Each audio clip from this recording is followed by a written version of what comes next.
Who was the first king of all time? Welcome to Collapse, where history comes alive and every video immerses you in the destinies of those who have shaped the world. Today, we go back to the earliest lines of human history. At a time when the world left almost no trace, one name has nevertheless traversed the millennia: Enmabaragesi, king of Kish. He may not have been the first to reign, but he is the first whom history remembers, the oldest whose existence is simultaneously confirmed by contemporary writing and matter. Who was this man whose sovereignty was immortalized by Sumerian scribes? What do the ancient tablets tell us about this king from the depths of the ages? And why him and not another? But before embarking on a new adventure, don't forget to like the video and subscribe to the channel so you won't miss anything. Thank you and have a nice trip.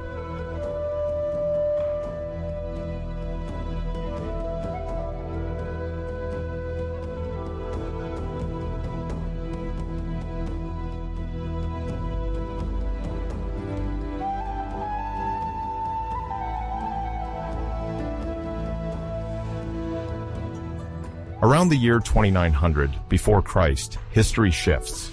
Human societies enter a phase of demographic expansion and political consolidation. Around the great, nourishing rivers, agriculture is strengthened by new techniques, and trade routes now connect distant territories. The climate, generally favorable, still imposes rigorous water management, as an uncontrolled flood can be enough to ruin the harvest.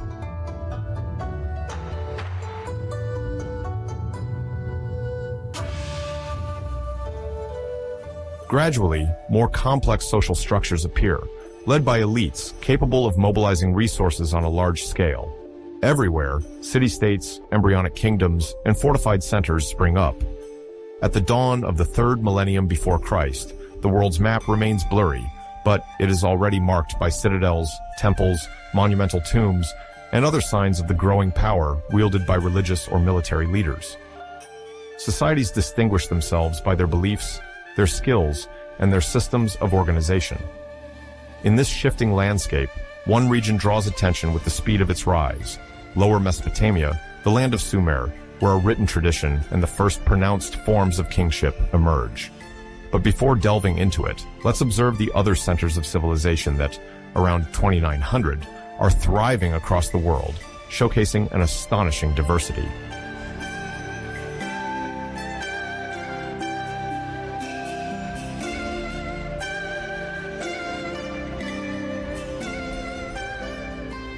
In Mesopotamia, in the region that corresponds to today's Iraq, the early dynastic period begins. The great cities of Kish, Uruk, and Lagash compete for control of water, exchanges, and workers.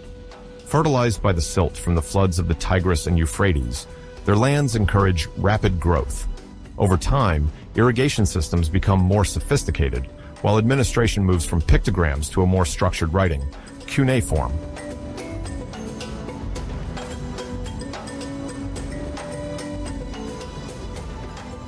At Kish, Uruk, or Lagash, clay tablets begin to be sealed to record exchanges or certify property. The first kings, often still close to priestly figures, sometimes adopt the title of Lugal, meaning great man or war leader. In this context of urban rivalries, diplomacy emerges timidly, accompanying the struggle for regional influence.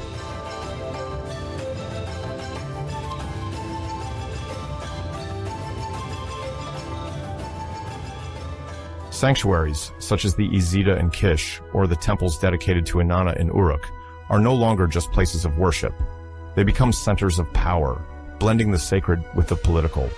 And while each city tries to outdo its neighbors, its prosperity relies as much on agriculture as on long-distance trade. For at this time, the prestige of a ruler extends far beyond the borders of his own city.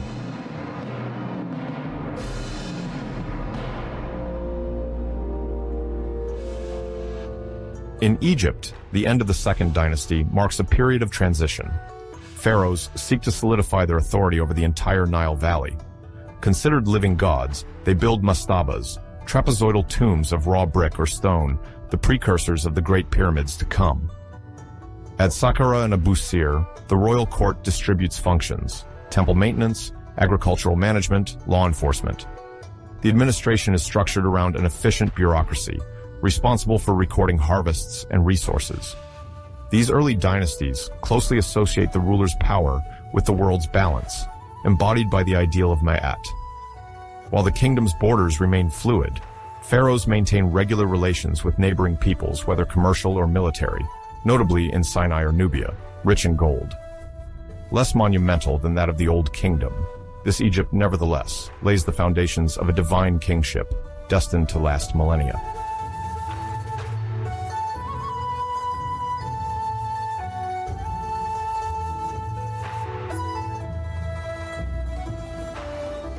However, despite their age and influence, the pharaohs are not considered the very first kings of history in the strict historical sense.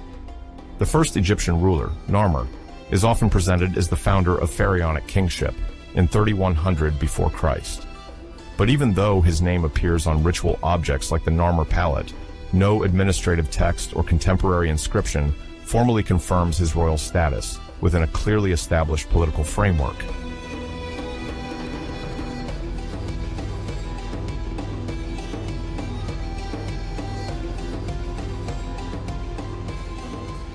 Further east, in what corresponds to the southwest of present-day Iran, the Awan culture develops, centered on the plain of Susa, near the Karkay River.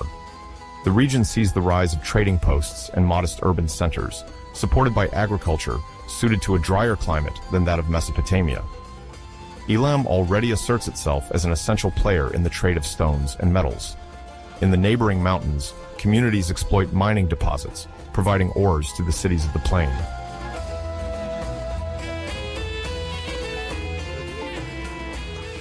Links with Mesopotamia are close. Trade alternates at times with tensions when Sumerian cities seek to secure their resources. Some excavated texts hint at diplomatic contacts between Susa and the major Sumerian cities. Influenced by Mesopotamian art, pottery is found there, while the local craftsmanship, notably ceramics and metalwork, stands out for its own techniques.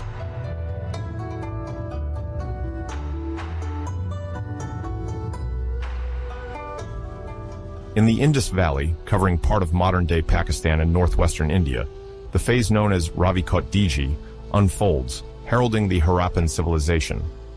The inhabitants are already building cities of mud bricks without a very structured plan, but with an early mastery of water. The craftsmanship of ceramics develops, as does regional trade. By settling near rivers, these communities lay the foundations of an urban culture that will later shine in Mohenjo-Daro and Harappa, famous for their vast districts with straight streets.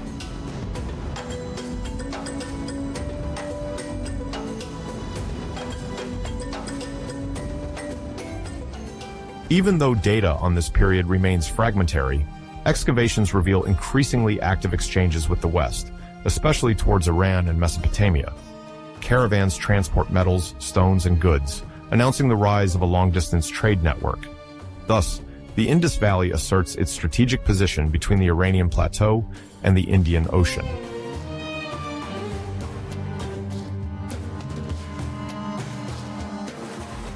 In Anatolia and Syria, corresponding to eastern Turkey and modern-day Syria, proto-urban sites like Tel Brak and Arslan Tepe emerge. These cities testify to a complexity of social structures, residential areas, budding palaces, sanctuaries serving as both cult and administrative spaces. Metallurgy advances, with sophisticated extraction techniques from complex ores like sulfides or arsenides. Some practices suggest an early use of chemical processes, marking a turning point in the mastery of metals.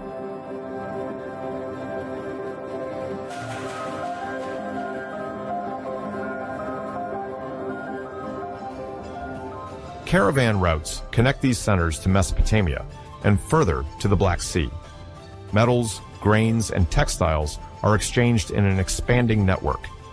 This ancient Anatolia, rich in traditions, is distinguished by the diversity of its ceramic styles, pottery techniques, and early architectural experiments in palace complexes.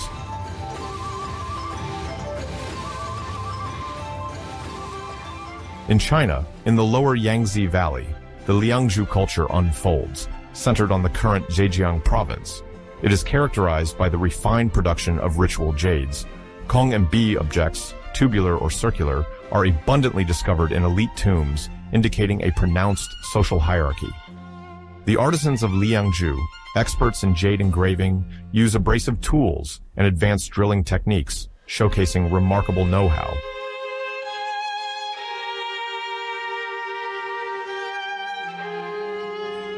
Funerary rites, defined by the symbolism of jade, reflect sophisticated beliefs about the afterlife and celestial forces. The surrounding wetlands are developed by dikes and canals, allowing intensive rice cultivation, the staple of their diet. Although distant from the centers of the Near East, the Liangzhu culture evolves towards comparable social forms, where material prestige serves as a marker of power.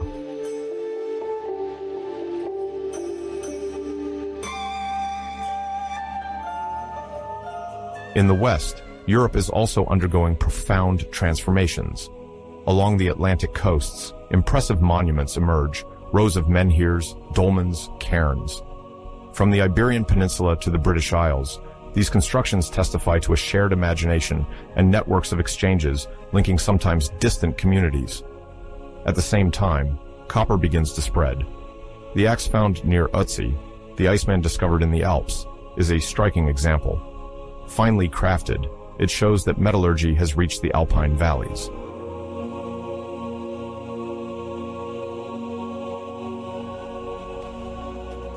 While these societies do not yet display the complex organization of Mesopotamia or Egypt, they nevertheless reveal the emergence of figures capable of mobilizing collective effort to erect imposing monuments.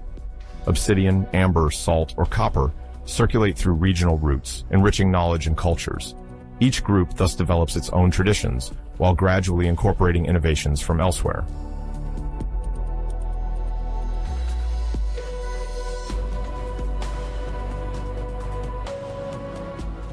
Around 2900, one of the major features of the era is the intensification of exchanges. The domestication of draft animals and the improvement of boats facilitate long-distance journeys. In Mesopotamia, the trade of lapis lazuli symbolizes this openness. Extracted in the mountains of Badakhshan, this blue mineral crosses deserts and plateaus before reaching the Sumerian cities. This precious stone, associated with the sacred, crystallizes the links between distant regions, while merchants bring back other goods along the way, enriching local markets.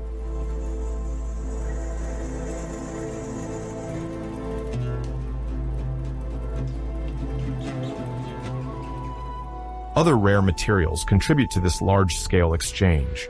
Bitumen, harvested near Hit, is prized for waterproofing boats or sealing objects. Cedarwood, coming from Lebanon, becomes a luxury product used in construction and royal furniture.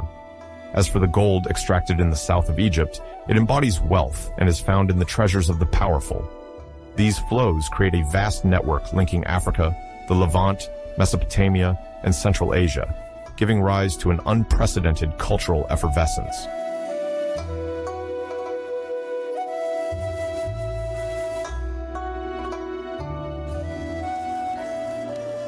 In this context of competing cities and emerging kingdoms, a figure stands out in Lower Mesopotamia, Enmabaragesi. His name appears in the oldest cuneiform documents. According to tradition, he ruled over Kish, one of the great Sumerian cities. To measure the importance of this figure, one must consult the Sumerian King List, a text that attempts to trace the succession of dynasties in Sumer. Enmabaragesi is presented there as the first king, whose existence is attested by material evidence. Fragments of alabaster bearing his name have been found on archaeological sites, confirming that he is not merely a legend.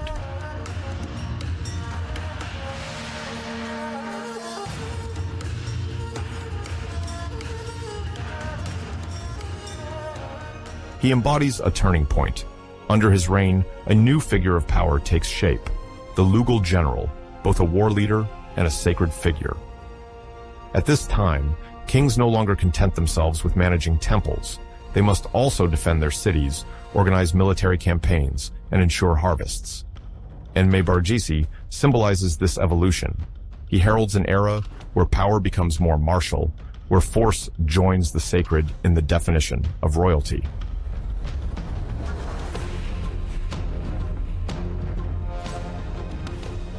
His legacy is not limited to the art of governing. He also inaugurates a form of diplomacy through writing. Until then, alliances between cities relied on oral rights or tributes. With Enmabaragesi, the actions of the ruler begin to be engraved in clay or stone. These texts recount his victories, his reforms, his initiatives. They are not merely about personal pride, they aim to assert the king's authority, to deter revolts, to shape a collective memory.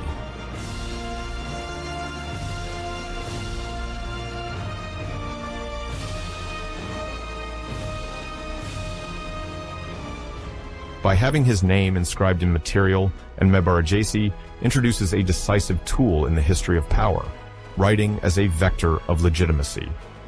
This tradition will be taken up by the great rulers of Akkad, like Sargon, who will understand the importance of recounting their conquests and transmitting them to future generations.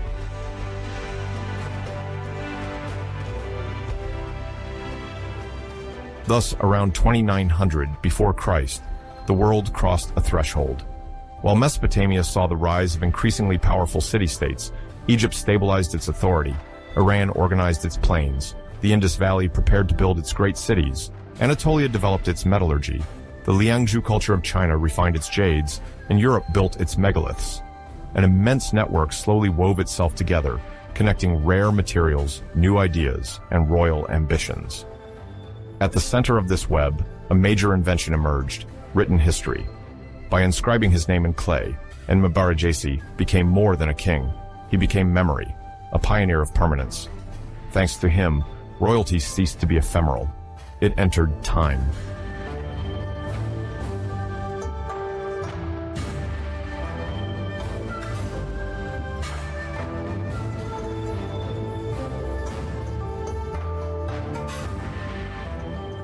At the turn of the 3rd millennium before Christ, Sumer in the south of present-day Iraq already appeared as a constellation of prosperous cities anchored in solid traditions. For those discovering this era for the first time, it is important to remember that this region of the Middle East, and more precisely Lower Mesopotamia, was one of the major cradles of settlement, urbanization, and the first great human innovations. Long before the name of Enmabaragesi emerged in cuneiform records, political and religious forces were shaping a rapidly growing territory.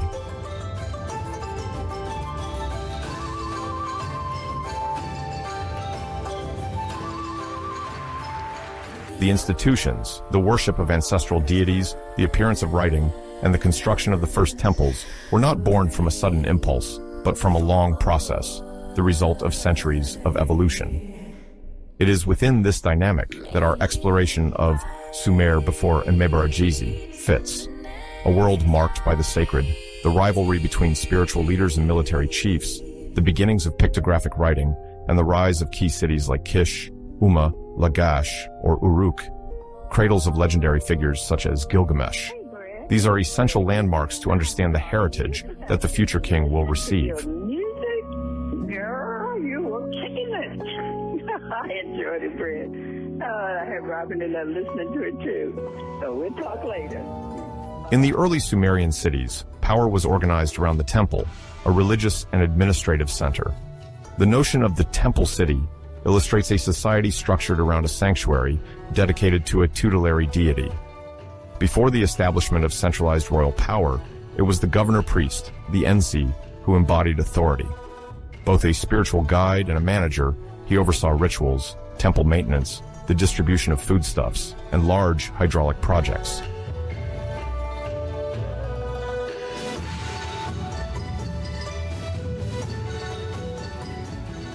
In this floodplain, water represented a vital stake. The Ensi's role was to orchestrate irrigation, organize canal digging, regulate floods, and ensure the abundance of crops, cereals, legumes, dates. Meanwhile, a new figure emerged, the Lugal, literally the great man. More inclined towards military action and territorial defense, he was not always in opposition to the Ensi. Sometimes, both roles were united in one person. Other times, they confronted each other, each seeking to lead the city according to their vision.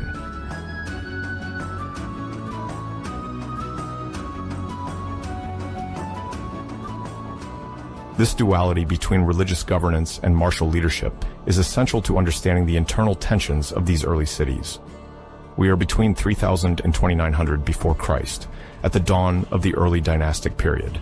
The cities grew, prospered, and attracted rural populations in search of security, work, and food. Demographic and economic growth fueled rivalries. Power was not fixed. It depended on the vigor of the war chiefs, alliances, matrimonial strategies, and especially the ability to defend and expand a territory.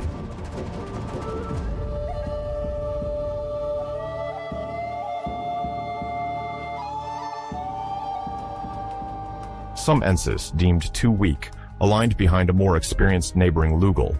Others challenged this authority, seeking to expand their sphere of influence. The stakes were multiple: mastery of water, control of pastures, access to rare resources from afar. Through these dynamics of allegiance, a constantly evolving political landscape took shape.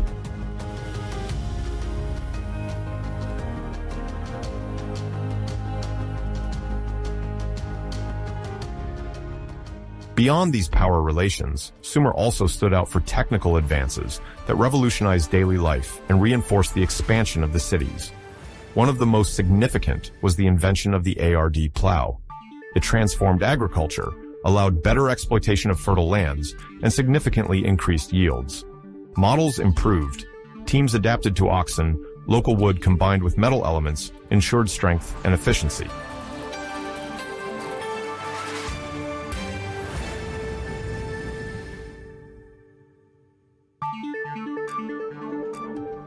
But agriculture is not the only sector benefiting from progress. Water transport is evolving with the introduction of reed sails. Until then, boats only followed the current or advanced by rowing. Now, exchanges on the Tigris and Euphrates become faster, more regular. Goods circulate: grains, dates, oil, dried fish, craft objects.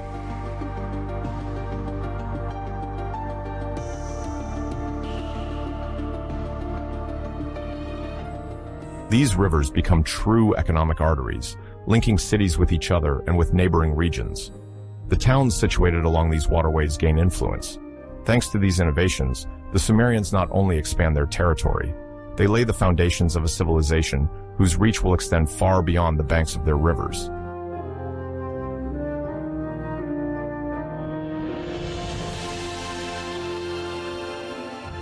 Among the major advances of the Sumerian civilization, the emergence of writing marks a turning point. Initially, this system was based on simple pictograms, traced on still fresh clay tablets. Each sign represented an object or idea: an ear of wheat to designate grains, a bull's head to evoke cattle. Over time, these shapes transform. The carved reed or stylus allows for the imprinting of angular signs. This is the birth of cuneiform. This new writing gradually becomes more abstract, incorporating phonetic elements that enrich its scope.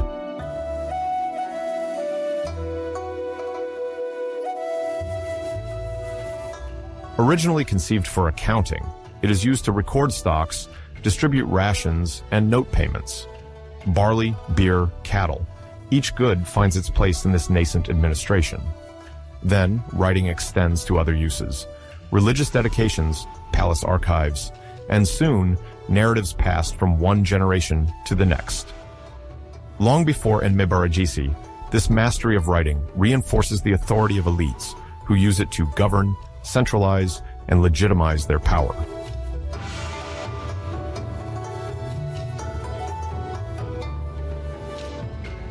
Within this set of cities, Kish occupies a special place. Positioned on a slightly elevated terrace, it escapes the regular floods that strike the lower plain. This position also provides it with a role as a crossroads. From there, roads lead to northern Mesopotamia, future Assyria, Anatolia, and the Syrian steppes. This geographic hub enables it to channel essential resources: wood, stone, metals, or rare products coming from distant lands.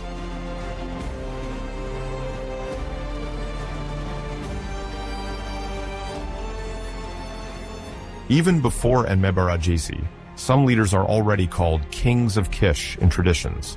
They strive to exploit this favorable situation to extend their influence. A military culture gradually establishes itself. The city surrounds itself with ramparts, its garrisons organize, and the city acquires the means to defend its interests in an environment where force becomes a political language.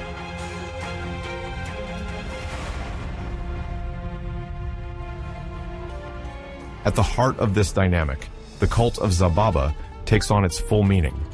A warrior deity, often depicted armed, Zababa embodies divine protection and martial vigor. His great temple, the Etched, plays a key role, a sacred place, but also an anchor of power. Offerings are brought there, whether from harvest or spoils, and it's also where balances between sovereign and clergy are negotiated.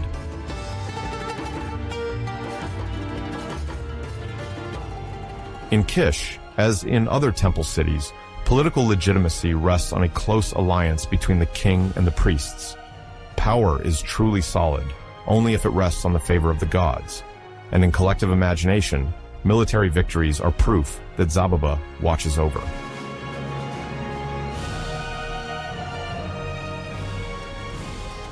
The prestige of Kish, however great, does not erase the tensions shaking other Sumerian cities.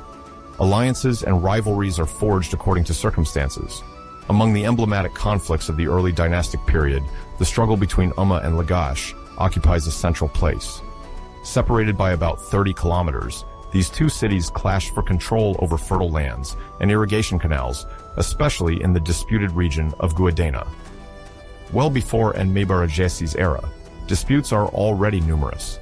Controlling these strategic zones determines the prosperity of each city. Successive leaders alternate raids, destruction of markers, negotiation attempts, and resumption of hostilities.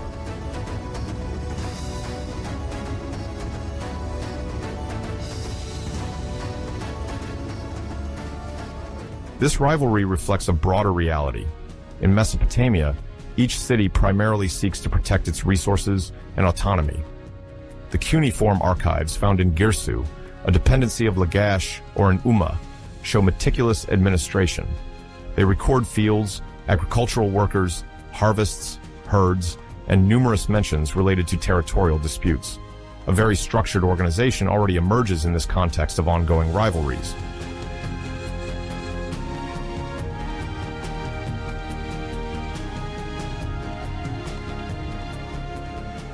Further south, Uruk asserts its authority in a completely different register.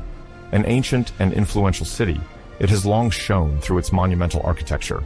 Imposing temples were built there as early as the Uruk period, well before 3000. The city is distinguished by its sanctuaries dedicated to Etana, goddess of fertility and war, and to Anu, master of the sky. This rich religious past is accompanied by political power that extends far beyond its walls. Uruk is also associated with an emblematic figure, Gilgamesh.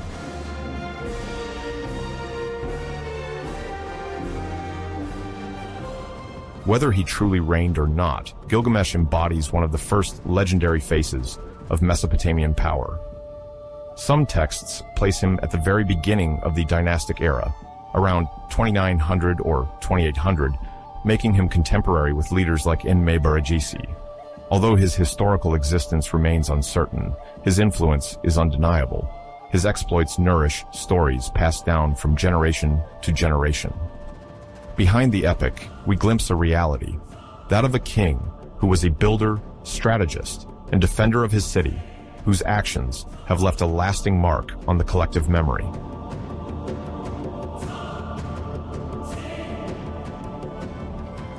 In this ever-changing landscape, cities sometimes conclude temporary agreements. A king of Uruk may receive delegates from Umma to establish a truce or sign a trade treaty. Kish, on its part, uses its strategic position to transport metals and stones from the north, in exchange for grains, oil, or wool produced by other cities. Each city develops its specialties. Lagash, closer to the Gulf, accesses fish, salt, and shells, and offers in return fabrics or barley.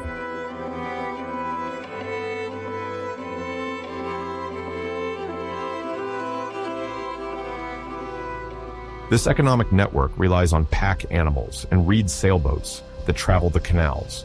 It allows the emergence of a merchant and administrative class, expert in logistics and bookkeeping. Long before the rise of great empires, Sumer outlines the contours of a complex, fluid, and interconnected regional economy.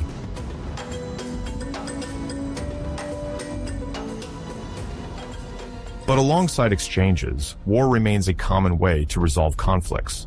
When a dispute breaks out, the cities raise troops from among free men, harness chariots drawn by onagers or oxen, and march towards their adversaries. Archaeological discoveries, tablets, cylinder seals, illustrate this reality. Battle scenes, triumphal parades, sovereigns celebrated for their victories.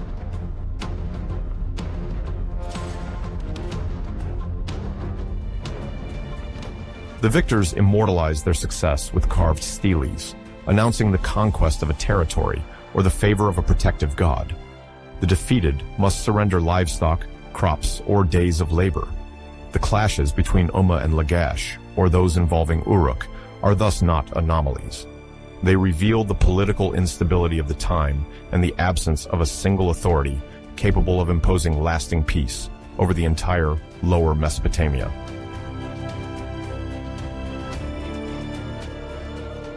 On the religious front, the era before the arrival of Enmabaragesi is marked by an intense diversification of the Sumerian pantheon. Each city worships its own protective god or gods, guarantors of the fertility of the lands and collective security. At Kish, Zababa embodies military strength. At Lagash, the goddess Nanshi reigns over waters and justice. At Uruk, Etana dominates with her radiant power, combining love, war, and fertility. Ningirsu, a warrior and builder god, holds a central place in local mythology. As for Umma, it honors Shara, often linked to Inanna in cultic narratives.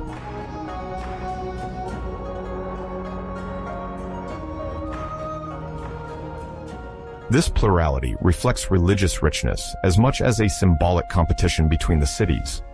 Each strives to glorify its tutelary deity, convinced that a powerful god ensures abundant harvests, military triumphs, and cultural prestige. Temples, built in dried or baked bricks, decorated with brightly colored clay cones, become the showcases of this fervor. The priests, influential figures, organize rituals, but also the economic management of the sanctuary, often the largest landowner in the city. Their power transcends the sacred sphere. They play a major political role, to the point that the boundary between divine authority and temporal power often blurs in the temple corridors.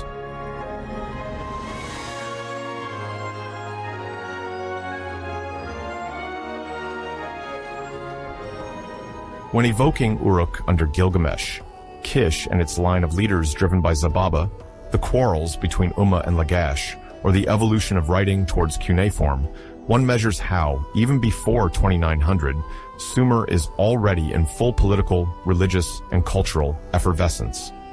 Each city asserts its identity, often in rivalry with its neighbors. Supreme power does not rest on any lasting stability. The title of Lugal passes from hand to hand, according to conquests, alliances, or the charisma of the leaders.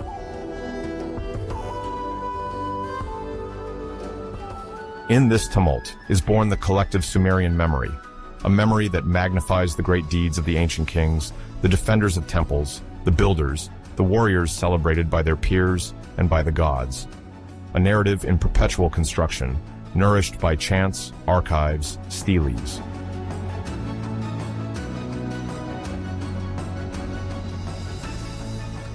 It is this fragmented yet vigorous world that Enmabaragesi will discover.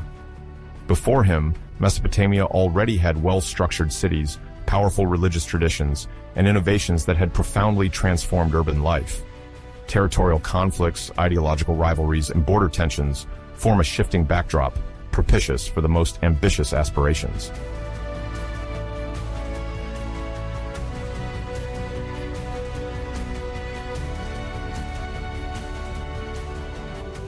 Temples are no longer merely places of worship. They concentrate power, manage land, and dictate rules. Divine authority intertwines with the practical demands of a city to administer. Kish, Uruk, Lagash, Umma, and many others embark on their own trajectories, guided by strategies, cults, and a desire for recognition.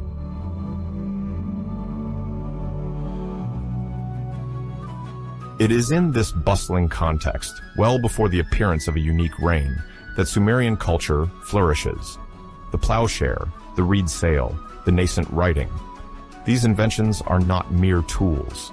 They embody a turning point, a new way of inhabiting the world, exploiting it, telling its story.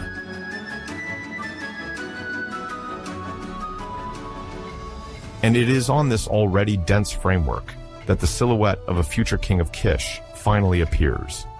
His name will be imprinted in clay, but his authority will rely on a heritage patiently constructed by generations of Ensi and Lugals.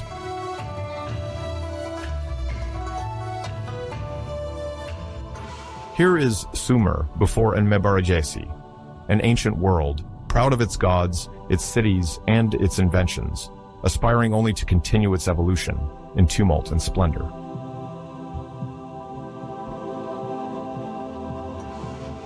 In the vast alluvial plain surrounding the city of Kish, a royal lineage already commanded respect at the end of the 3rd millennium before Christ.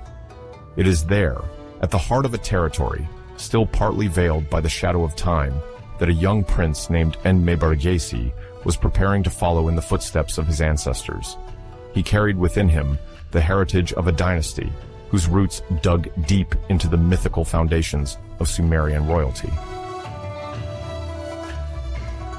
Although ancient sources remain sparse, several clues suggest a lineage connection with a certain Enmabaragesi, an enigmatic figure evoked by fragments in the most ancient texts. By cross-referencing tablets, inscriptions, and transmitted narratives, a direct kinship seems to emerge. It is within this family and political framework, under the aegis of the royal house known as Kalama, that the demanding childhood of Enmabaragesi takes shape, forged by rigorous learning.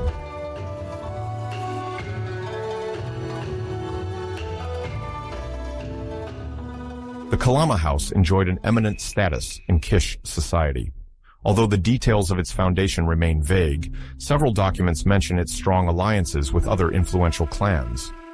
From his earliest years, Enmabaragesi benefited from a carefully selected entourage, loyal counselors, experienced instructors, guardians of tradition. His legitimacy is also anchored in the prestige of Kish, a city that the Sumerians considered the first to have received kingship from the hands of the gods. This conviction nurtured, from childhood, the sense of the sacred in the young prince, convinced that his ancestry was part of a lineage chosen by celestial powers.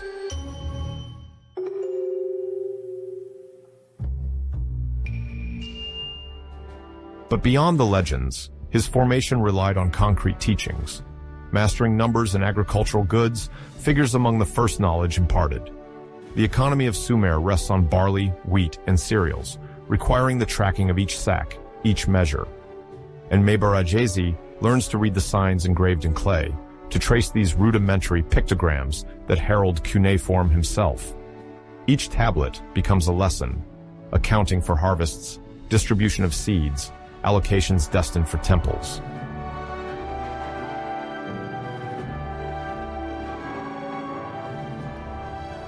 Simultaneously, he learns the art of war.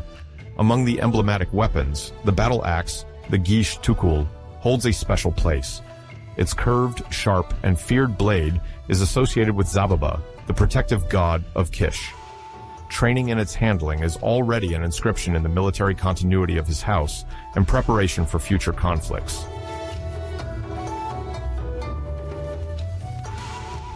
As they approach adulthood, each heir of Kish must undergo an initiation rite dedicated to Zababa.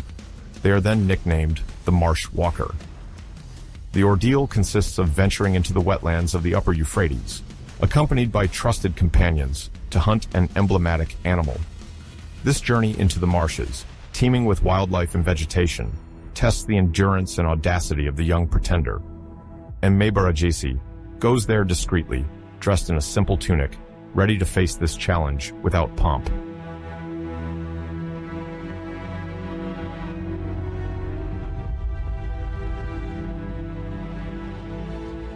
The hunted animal, buffalo or large predatory fish, becomes the symbolic embodiment of the wild forces he must dominate. Once the prey is defeated, a priest immediately officiates. He places a clay figurine representing Zababa on the body of the animal, a ritual act marking the submission of the natural world to divine will.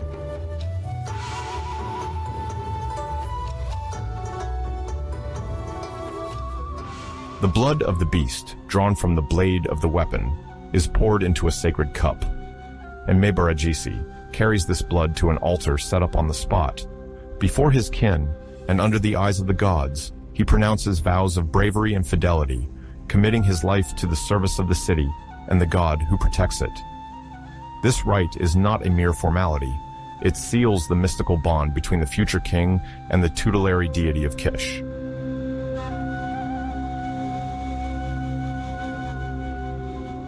Through this act, Enmabaragesi proves his ability to channel and embody divine strength. He becomes not only a war leader, but a sacred figure, guarantor of the protection and cohesion of his people. This initiation marks the threshold between heir and sovereign. It confirms that royalty in Kish is as much a military function as it is a sacred pact.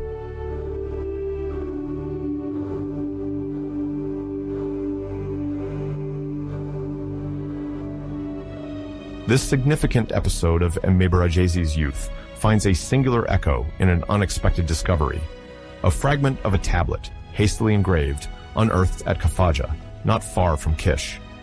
On this broken clay is a concise inscription, Baragesi, victorious runner. While the Sumerian pantheon does not formally associate this nickname with a divine tradition, archaeologists see it as a direct account from a contemporary, no doubt admiring the young prince. Perhaps this title evokes his feats during the ritual hunt or in athletic trials meant to measure the endurance of an heir. In any case, this brief mention reflects a burgeoning fame in a culture where speed, power, and mastery of the body were added to the qualities expected of a future king.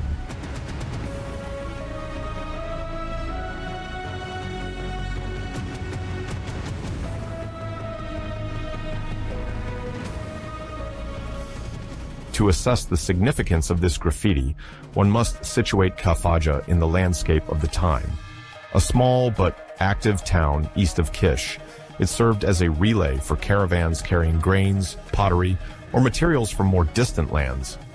Less imposing than Ur or Uruk, it nonetheless remained a bustling crossroads.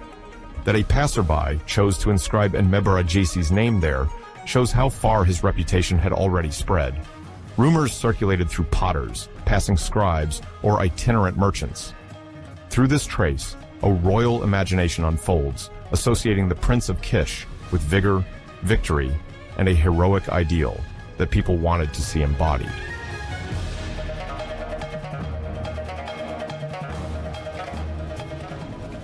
Even if his lineage remains uncertain, some traditions mention an ancestor named Enmabaragesi, or Enmabaragesi, briefly mentioned in royal lists.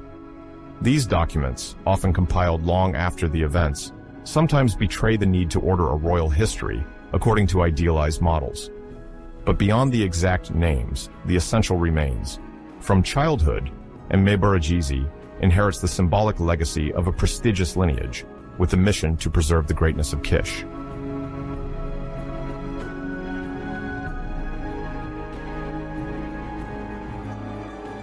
The House of Kalama oversees his education with the utmost rigor.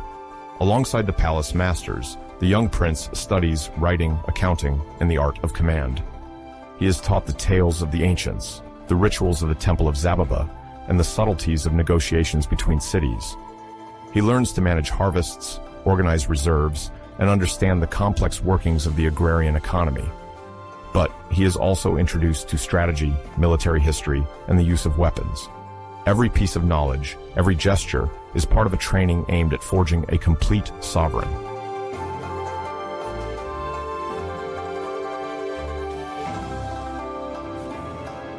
In Kish, the daily life of the young heir is paced by the activities of the palace. The corridors buzz with exchanges between scribes, stewards, and officers. The accounts of the granaries are meticulously kept, barley rations calculated to the grain. Enmabaragesi often lingers there, observing the precise gestures, noting the weight of responsibilities. He attends the audiences, sees the humblest demand justice, hears the debates that precede each decision. There, he discovers the games of influence, the balance between priests, merchants, and neighborhood chiefs.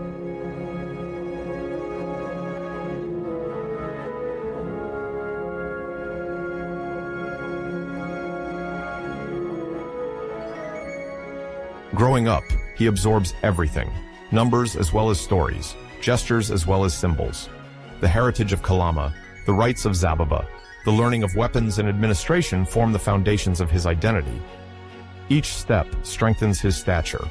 The management of the granaries, the measured speech, the endurance acquired in the marshes, the trial of the ritual hunt.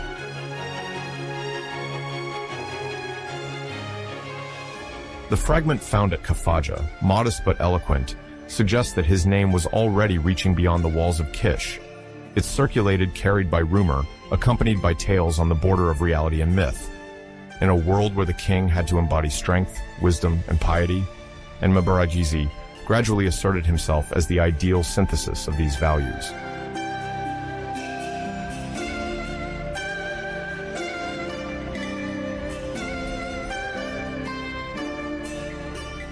At the dawn of his adult life, everything seemed in place. The religious foundation, the administrative mastery, the image of a warrior leader in the making. If history was to reserve for him the battles and triumphs that the tablets later evoke, his path of formation already illustrates the way a king was shaped in ancient Mesopotamia. The youth of Enmabaragesi, in its richness and precision, offers a model of continuity and power, a testimony to the art of ruling, nourished by the land, faith, and the memory of ancestors.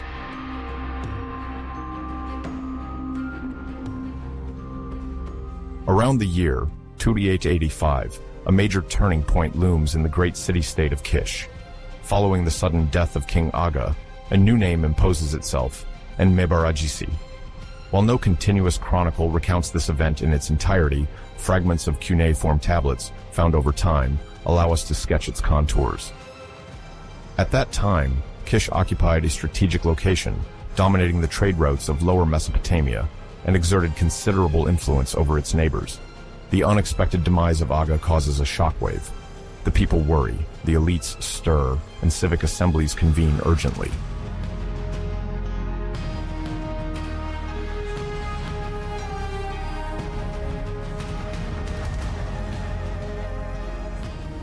It is the drum of the people, the puku, that sounds the alarm. Its reverberations call the city's notables to debate, to designate a successor, to prevent chaos. The echoes of this sacred signal resonate for several days. There are fears of uprisings, opportunistic attacks from other cities. Amidst the agitation, the name of Enmabaragesi begins to circulate.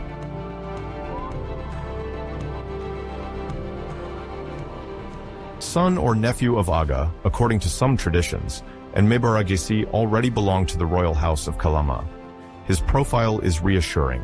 Trained in military affairs, he would have served alongside Aga as a commander or advisor, responsible for the defense of the dikes and the protection of vital resources.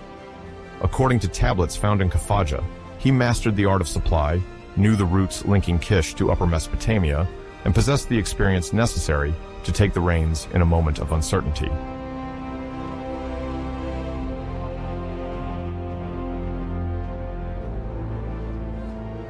Within the assemblies, supports rise.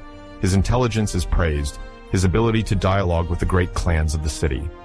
Artisans, merchants, and neighborhood chiefs see in him a chance to maintain order and preserve exchanges. But not everyone shares this enthusiasm. Some still challenge his legitimacy, arguing he has not fulfilled all the rites required to receive the title of Lugal, the great man, designated by the gods.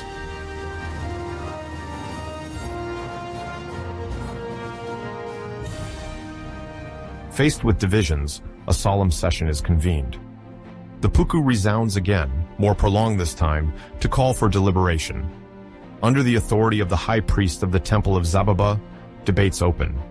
The scribes record the words of the speakers on tablets, of which only a few traces remain today. That day, the arguments in favor of Enmabaragesi ultimately prevail.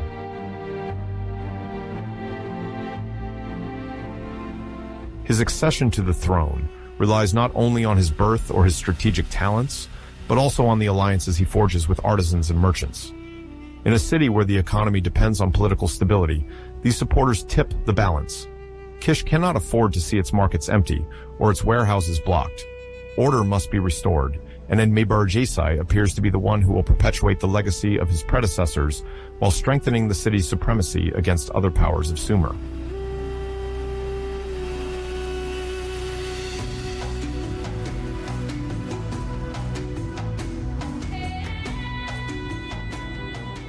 On the day of his coronation, Enmabaragesi appeared before the assemblies gathered around the main sanctuary of Kish, decorated for the occasion with bright banners representing Zababa. At the center of the ceremony stood the royal standard, often described in ancient texts as a lion-headed eagle, a powerful symbol combining celestial vigilance with terrestrial strength. The eagle evoked distant vision, the ability to watch over the territory from the heights, while the lion's head embodied the power needed to protect the city and repel its enemies. This emblem, sometimes referred to by a challenging to reproduce Sumerian term, was carried by a guard officer, thus sealing the military support for the new king.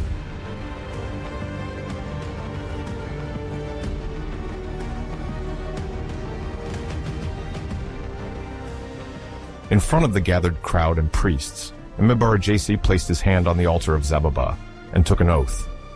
According to tradition, he pledged to defend the dams, protect the harvests from floods, ensure the proper functioning of irrigation systems, and dispense justice according to established customs. It was at this moment that he received the title of Lugal Kishki, King of Kish, the fortified city. This title extended his authority far beyond the city's walls. It also applied to the surrounding agricultural lands and the trade routes connecting Kish to other regions of Mesopotamia. In the solemn silence, broken only by the hot desert wind, Enmabaragesi bowed to the standard. This gesture, recounted in later songs, marked the true beginning of his reign.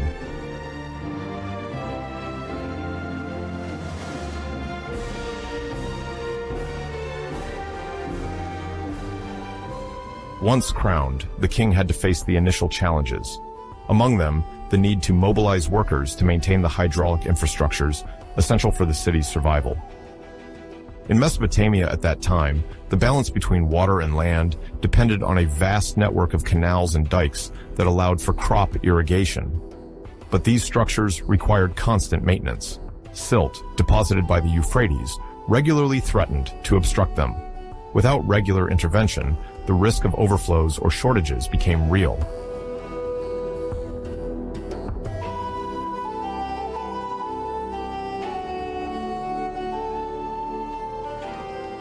To meet this need, Enmabaragesi implemented a reform of the Corvee system. Until then, obligations could be extended indefinitely based on religious authorities' decisions. The king introduced a more structured rhythm. Each household was now required to provide a worker for a period of 10 consecutive days. During this cycle, the laborers cleaned the canals, reinforced the dikes, and dug new irrigation pathways. At the end of this period, another group took over, allowing families to maintain their agricultural and artisanal activities without being mobilized for too long.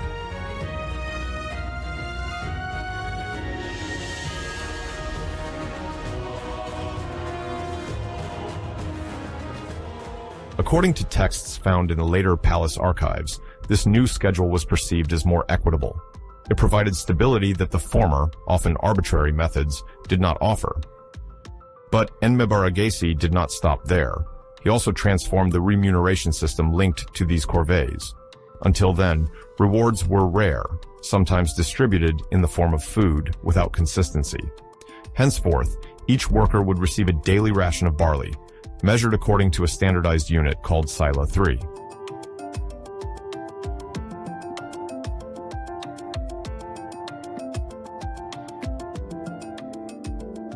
To ensure fairness in distribution, scribes were tasked with precisely defining this measure, thus limiting disputes related to quantities. This seemingly simple gesture reinforced the king's legitimacy. By ensuring a minimal income for mobilized families, he tied collective effort to fair recognition. Enmabaragesi thus introduced a more rational administration, perceived as more stable and more respectful of social balance.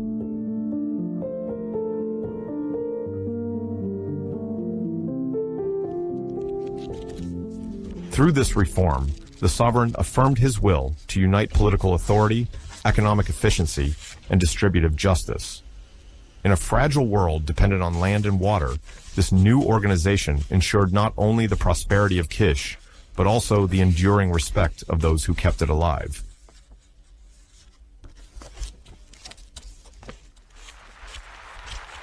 The second major reform carried out by Enmabaragesi focused on the standardization of weights.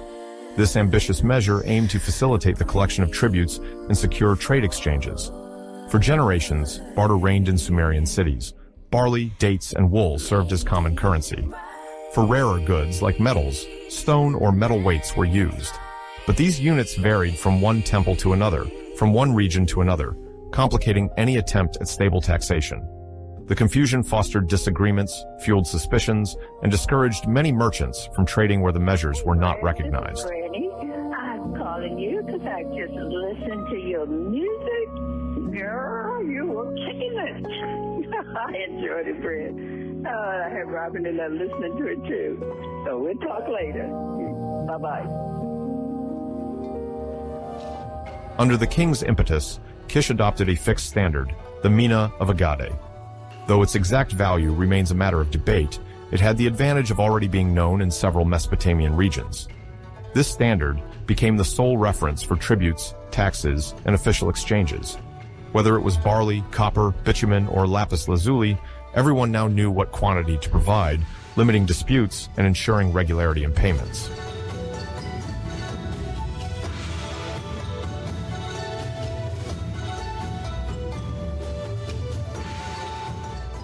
To implement this new system, Enmabaragesi ordered the manufacture of reference weights, in stone or metal, authenticated by seals. Some bore the emblem of Zababa, others the image of the famous lion-headed eagle. Specialized artisans crafted complete sets, ranging from the whole mina to its smallest subdivisions, to allow precise and consistent measurements. Traveling merchants were asked to equip themselves with these certified instruments, ensuring uniformity of trade throughout the territory controlled by Kish.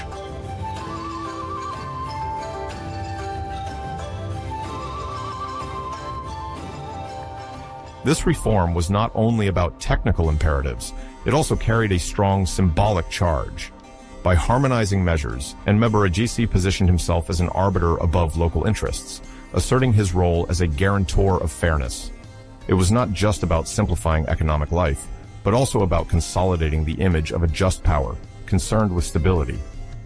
By unifying practices, the king paved the way for greater prosperity, making Kish more attractive in the eyes of foreign merchants as well as local producers.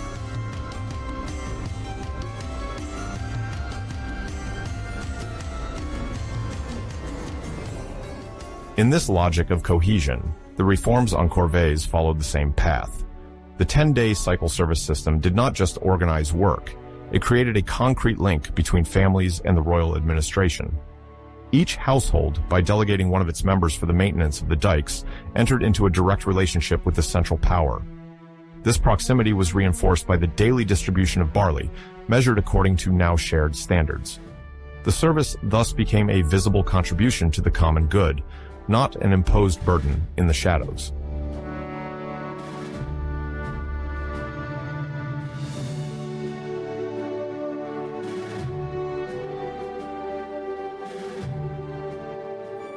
Through this policy, Enmabaragesi was weaving a new form of pact between the king and his people. By overseeing work and exchanges, by ensuring a stable remuneration, he was transforming the foundations of civic life. He was no longer just a military or religious ruler, but a visionary administrator concerned with justice and efficiency.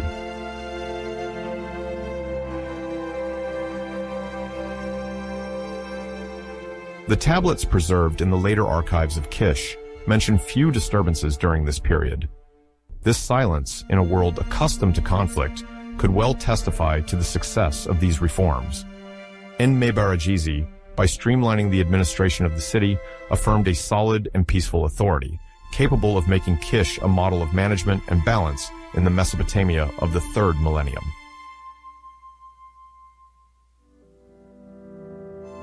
Some groups were undoubtedly disadvantaged by these new measures. The most modest households, lacking auxiliary labor, sometimes had to mobilize the head of the family to meet the collective obligations, compromising their own agricultural activity. However, for the majority, the compensation in barley provided concrete support, making these tasks less unpredictable than before. The establishment of a unified weight system also limited dubious practices in exchanges, reducing the leeway of dishonest merchants or administration agents, even if local irregularities could persist. Such a program required clear and uncontested power, which only a recognized authority could exercise. Enmabaragesi possessed this, thanks to the support of assemblies and the constant backing of religious authorities. He understood that his authority depended on this balance and ensured to obtain the priest's approval for each of his major decisions.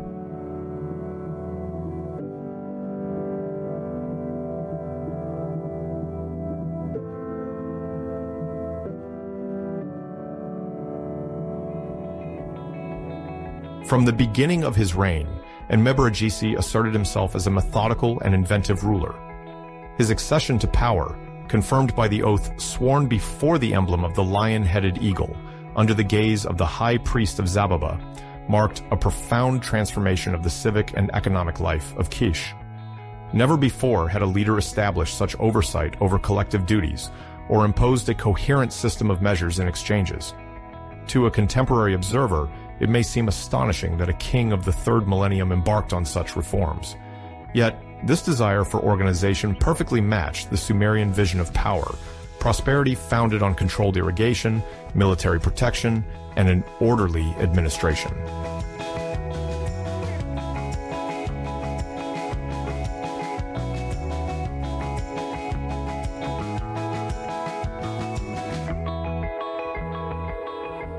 Enmabaragesi's initiatives consolidated a strong, but not excessive, power. The management of labor duties, combined with clear compensation in barley, reduced the risks of social tensions. The unification of measures facilitated the fluidity of trade. Together, these advances contributed to a better circulation of products, a climate of trust between rulers and the governed, and more effective defense, as resources were better managed and labor was distributed with discernment.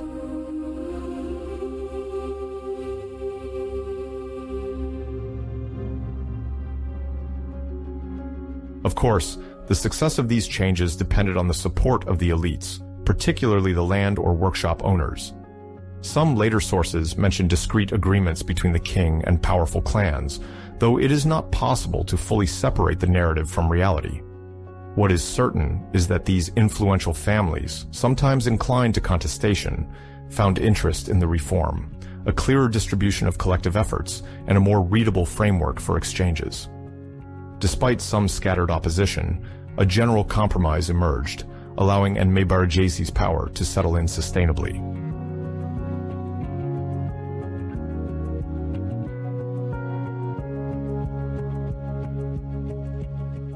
It would not be excessive to say that this assumption of power, coupled with these initial measures, laid the foundations of a model. Enmabaragesi did not invent the idea of a centralized monarchy alone, but he embodied its earliest completed forms. Through his attention to administrative detail, his effort to integrate the population into public works, and his desire to structure exchanges, he marked his era. His choices had a lasting influence on other Sumerian cities, which in turn adapted management systems inspired by the Kish model. In a long-term perspective, the episode of Aga's succession thus takes on a foundational dimension, initiating a new way of considering power.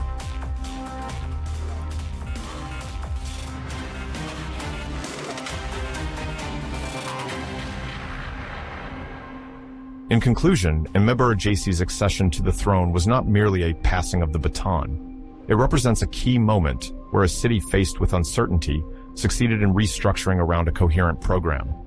The drum of the puku, which once called citizens to gather, still resonates as the signal of a profound change.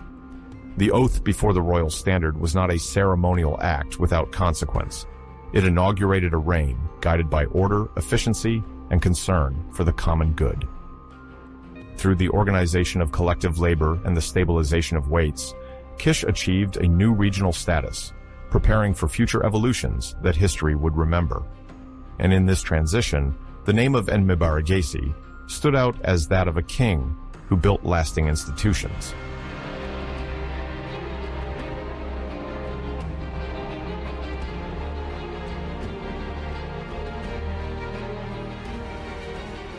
Around 2880, the kingdom of Kish found itself facing a growing threat from the east.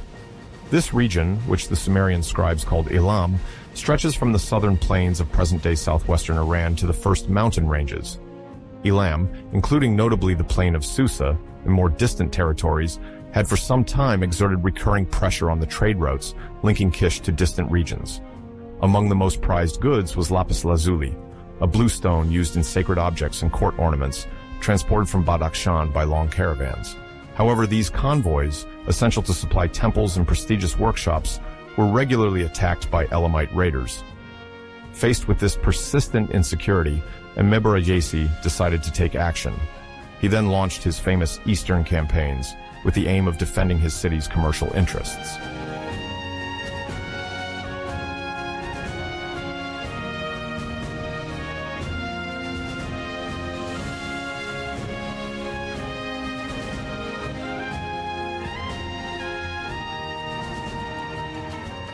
The origin of this expedition is primarily strategic. The merchants of Kish, who travel vast distances to bring back rare materials such as theatite or certain minerals, request the direct intervention of the sovereign. The king, aware of the stakes, convenes the main officials of the city to present his plan. He intends to coerce the hostile groups to cease their attacks or even subject them to conditions that will guarantee peace on the supply routes. An army is then raised, bringing together different corps, chariots and organized infantry, and detachments tasked with installing fortified bases along the route.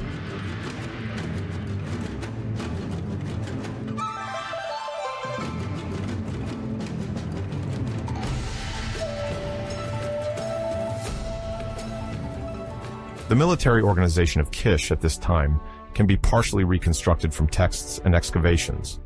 A clear innovation emerges: the use of four-wheeled chariots drawn by onagers. These wild equids, more resilient than domestic donkeys, provide the army with unusual mobility and striking power. Fragmentary archives mention up to 600 chariots mobilized for this campaign. Although imposing and less maneuverable than the light vehicles that would appear later, these chariots allow the transportation of archers or soldiers armed with long pikes, offering a decisive advantage in the wide-open plains of the east.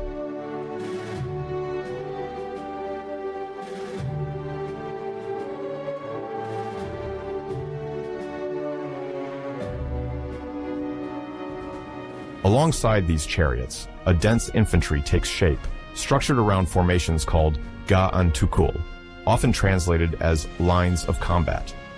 This phalanx, armed with long spears, relies on the cohesion and endurance of the troops. The soldiers advance closely packed, pikes raised, forming a moving wall, capable of defending or piercing as needed. At the front, shield bearers create a compact front, allowing a slow but protected progression. This strategy, reinforced by archers and slingers in support, becomes the core of Enmabaragesi's military setup.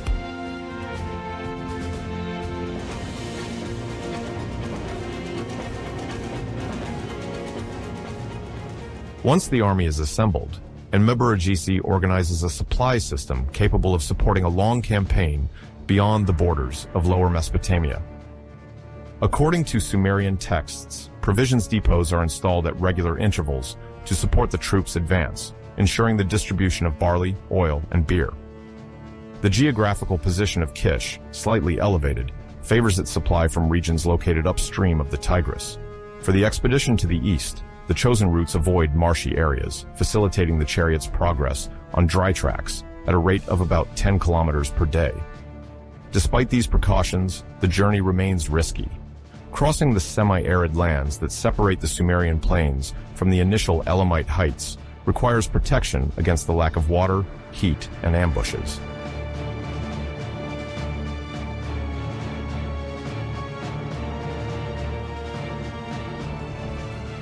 The decisive confrontation takes place in a region identified as Urua.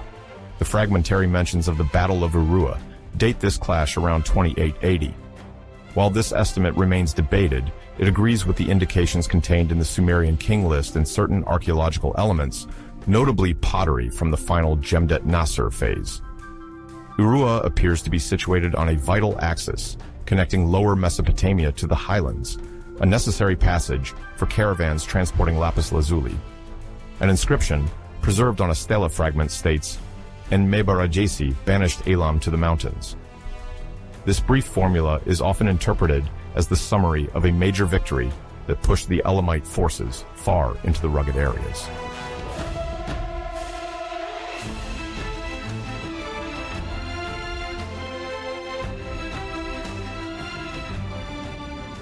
This confrontation marks a turning point in consolidating Kish's power on the eastern borders. At the heart of the battle, the Sumerian chariots advance in the front line, disorganizing the dispersed enemy groups. Behind them, the formation of pikemen, the Ga'en Tukul, secures the conquered space, consolidating the advance. The archers, deployed on the sides, harass the enemy, forcing the Elamite troops to retreat. Opposed to a well-structured army, the adversary, accustomed to striking by surprise, suffers significant losses. Although Sumerian sources likely embellish the events, it appears that the logistical superiority and discipline of Kish's army heavily weighed in the outcome of the battle.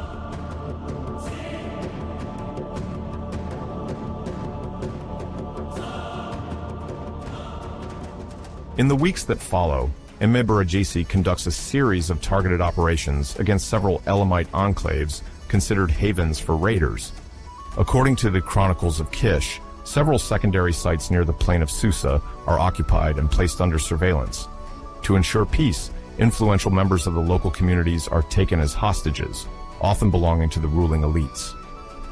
An important clause of the agreement also requires the release of the Sumerian captives previously abducted during raids.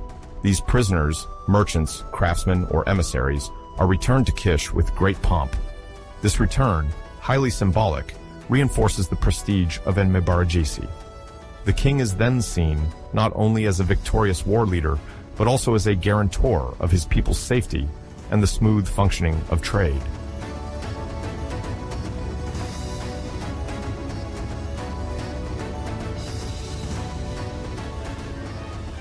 The taking and returning of hostages are part of a well-established tradition in the ancient Near East, where holding high-ranking figures acts as a guarantee against future hostilities.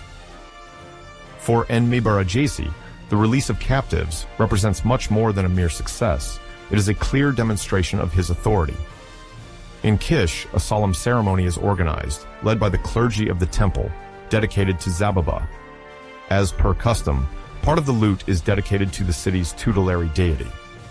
The administrative tablets, written in ancient Sumerian, list the offerings: ingots, seized weapons, goods from the recently subdued regions.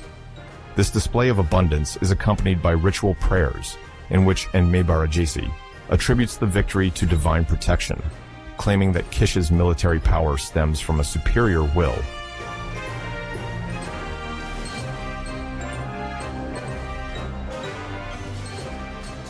This moment of triumph is also an occasion to strengthen ties with the army. As a token of gratitude, Enmabaragesi organizes a grand banquet in the main courtyard of the palace. The soldiers receive extra servings of food and drink. Musicians and storytellers entertain the feast, extolling the king's feats of arms. It is likely that scribes took advantage of the event to inscribe the story of the campaign on clay tablets, thus fixing this victory in the collective memory. In Sumerian culture, documenting a military exploit serves to reinforce the sovereign's legitimacy. The more his conquests are celebrated, the more his place in the divine and social order is affirmed.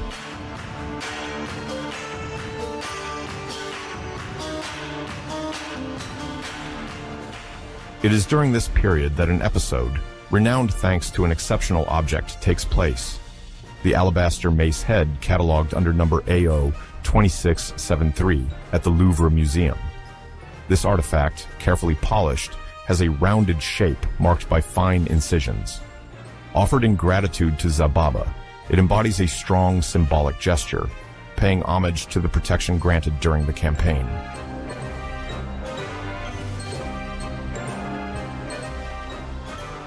The dedication, although partially preserved, clearly shows the name Enmabaragesi, engraved according to the conventions of archaic cuneiform. In Sumerian thought, the mace represents the legitimate force exercised in the name of the people. Offering it to the deity is equivalent to recognizing that military success depends on divine favor. Enmabaragesi thus places his authority under Zababa's gaze, hoping to prolong peace and prosperity in his city. The offering also acts as a message to the faithful. It affirms the submission of earthly power to the celestial order.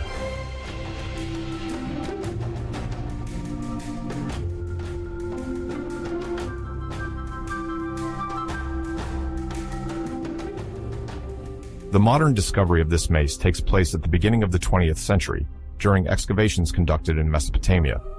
Several objects bearing the name of the same king emerged then, reinforcing the credibility of ancient sources. Tablets from the later levels of the early dynastic period explicitly mention Enmabaragesi. These elements confirm that the campaign against Elam is not a single myth, but is anchored in tangible facts. Thanks to this artifact, the existence of this king, his victories, and his connection to the religious sphere take on a concrete dimension, blending history and ritual in a single material testimony.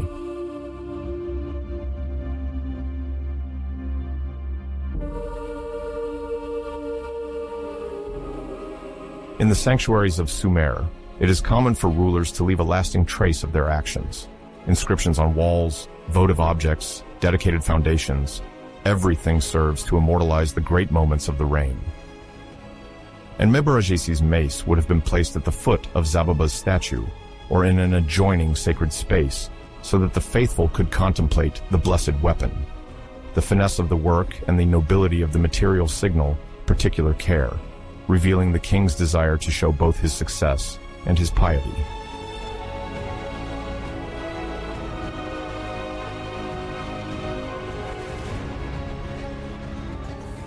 On their side, the Elamites seem to have accepted, at least temporarily, a disengagement agreement. No text from them describes the campaign, but the military consequences of the defeat at Urua are visible. The trade routes are returning to normal operation. The lapis lazuli routes, in particular, are once again traveled without hindrance. The Sumerian cities, starting with Kish, are receiving their bluestone cargoes, essential for the manufacture of seals, talismans, and ornaments that enhance the status of the elites.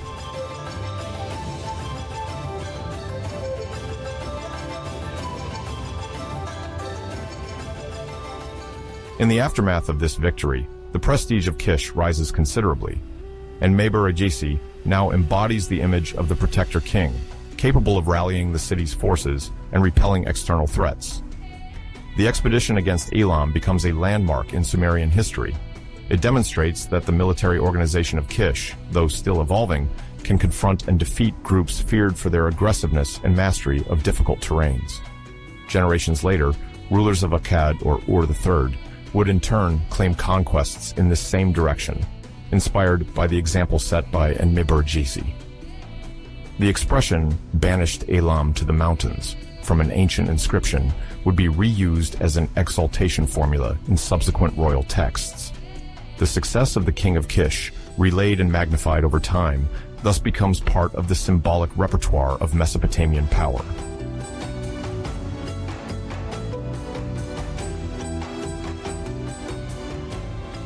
However, it is important to nuance this breakthrough. Elam as a whole was neither durably subdued nor integrated into the territories of Kish. The interior regions, protected by difficult-to-access hill chains, maintained their autonomy. This operation, by its very nature, aimed mainly to assert Kish's authority over strategic passage zones. For the Sumerians, succeeding in projecting the city's force into these eastern margins was already an achievement. The memory of this demonstration of power, supported by the well-disciplined phalanx and four-wheeled chariots, endured long and collective narratives.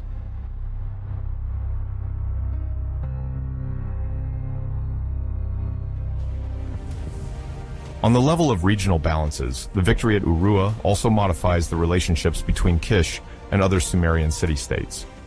The leaders of Lagash, Ur, or Umma, worried about possible instability in the east of the country, temporarily recognize Enmabaragesi's authority in external affairs.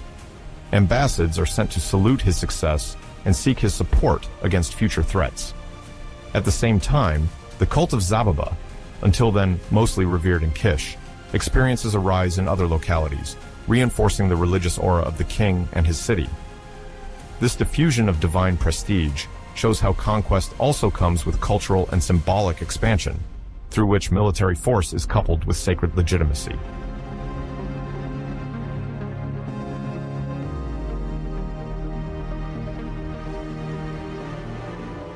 The official texts produced in Kish strive to justify this expedition with care. They emphasize the repeated attacks by raiders from the east, the need to ensure the security of trade routes, and the support granted by the celestial powers. In the Sumerian political vision, a victorious king does not merely defend his territory, he restores a cosmic order in harmony with the gods. Thus, defeating an external adversary is akin to re-establishing the equilibrium desired by the superior forces. This interpretive framework, opposing Sumer, the land of civilization, to its neighbors deemed threatening, gradually imposes itself as a canonical narrative, repeated in inscriptions and monuments erected to celebrate future campaigns.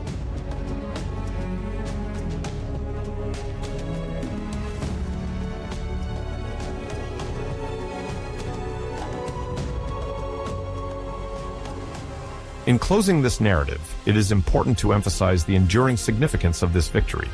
It crystallizes around two elements, the Battle of Urua and the famous Alabaster Mace, now preserved at the Louvre Museum.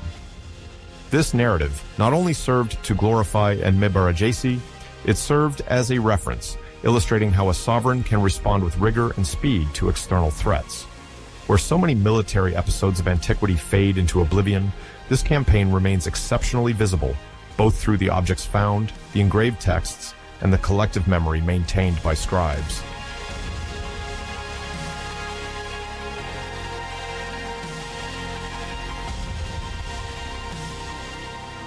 This is how the story of one of the earliest recorded military campaigns of Mesopotamia ends. The eastern expedition of Enmabaragesi resulted in the reopening of the lapis lazuli routes, the establishment of checkpoints near Elamite lands, and the consecration of a votive offering in the sanctuary of Zababa. This success propelled Kish to the status of a dominant city, linked to the name of a king, capable of raising an effective army, leading it beyond the borders, and returning in triumph. Enmabaragesi's reign is not limited to this episode, but for his contemporaries as for posterity, this victory became the typifying example of a ruler who acts with firmness while honoring the gods through powerful symbolic gestures. The Alabaster Mace, a silent witness, continues to bear the memory of a moment when earthly power and divine will combine to write history.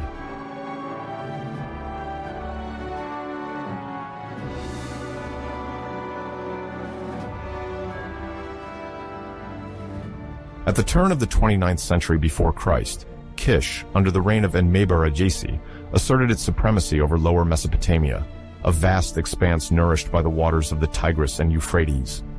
In a fragmented world where city-states vie for control of canals, cultivated lands, and trade routes, Kish managed to establish an extensive allegiance system. Later archives, notably tablets unearthed near Nippur, recount the king's efforts to persuade or compel his neighbors. Enmabaragesi used either negotiation or military threat to ensure a stable flow of resources and maintain active control over strategic areas. On a larger scale, this form of stabilization granted Kish the status of a regional crossroads. Caravans from the eastern highlands, laden with ores or rare gems, found a mandatory passage in this organized and pacified plain, while the subjugated cities, sometimes reluctantly, benefited from this centralization.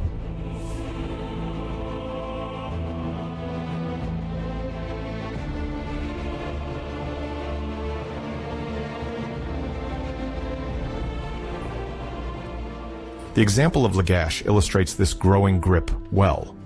Located to the east, on the lower banks of the Tigris, this city, renowned for its ancient religious tradition, notably around the cult of Ningirsu, must now pay an original tribute. Each year, Lagash delivers to Kish 30 reed boats, reinforced with natural coatings ensuring their waterproofing. These light yet sturdy vessels are essential to the kingdom's logistics. They transport grains, agricultural products, or various goods throughout the canal network. Usable both for civil needs and military maneuvers, they constitute a major lever of control. The construction of these boats requires skill, materials, and time, which attests to the ascendancy imposed by Enmabaragesi. By forcing Lagash to contribute to Kish's fleet, the king not only boosts his circulation capabilities, but also his authority over the waterways crucial to territorial domination.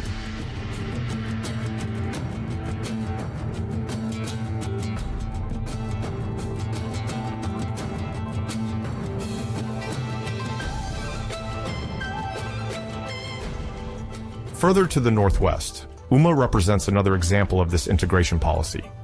An active city in a region where irrigation dictates all agricultural activity, Umma is often involved in land disputes, particularly with Lagash. However, after a series of tensions, a compromise is reached. The city commits to providing 50 oxen per year. These animals play a central role, both for fieldwork and large hydraulic projects. By meeting Kish's demand, Umma strengthens the kingdom's agricultural capacities and contributes to the maintenance of vital infrastructures. Through this calculated obedience, it also hopes to secure a form of indirect protection, whether against incursions from the east or in the face of local rivalries. Thus, the tribute also becomes a way to engage in regional diplomatic play while limiting open conflicts.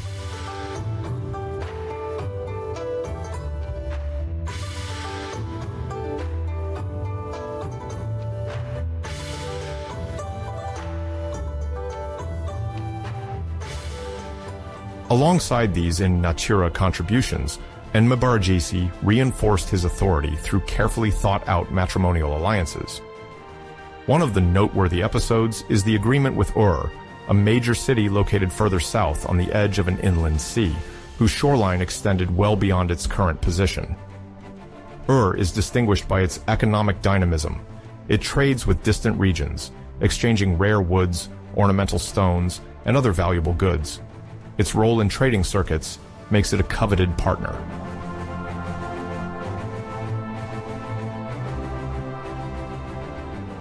The most widely transmitted story about this alliance refers to Princess Ashkur-Anna of Ur. Her name, according to some interpretations, means Grace of Anna, or Sacred Record of An. Hailing from a prestigious lineage connected to the dignitaries of the lunar cult dedicated to Nana, she embodies a figure of union between religious power and diplomacy. This marriage, sealed between Ashkur-Anna and someone close to Enmabaragesi, possibly an influential advisor or relative of the king, allows for a lasting truce between Kish and Ur. This pact is not based on affection, but on a clear strategic desire to transform a potential commercial partner into a trusted ally. Ur retains its prerogatives, while recognizing, through this link formed at the top, the symbolic primacy of Kish in regional balances.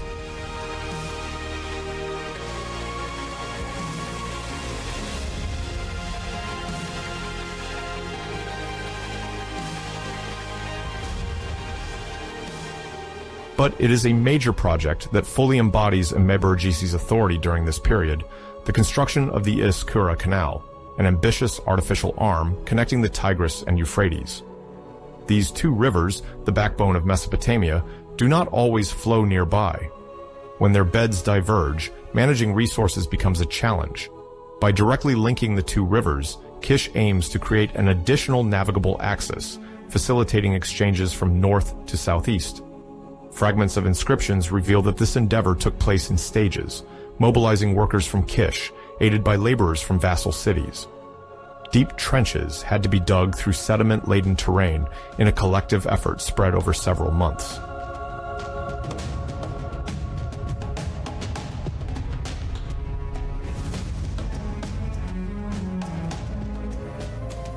The tablets use terms like NR to refer to the canal, or PA5, for the act of digging.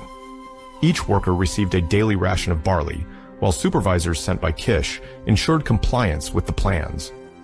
A poorly executed route could compromise the crops or flood nearby hamlets.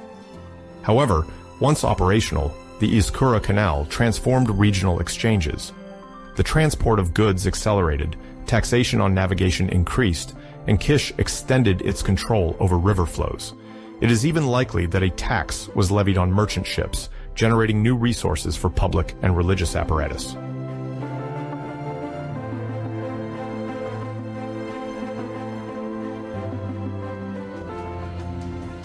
Alongside this hydraulic advancement, Kish's expansion is accompanied by innovations in administrative practice. It is around 2880 that we see the emergence of a new mention in contracts, that of scribe witnesses. Originally, clay tablets were primarily used to count grains, livestock, or temple deliveries. Gradually, the writing becomes more precise. Pictograms become more refined, cuneiform signs gain complexity. Far from simple records, these texts become genuine acts. It is then that formulas attesting to the presence of individuals responsible for guaranteeing the validity of the recording appear.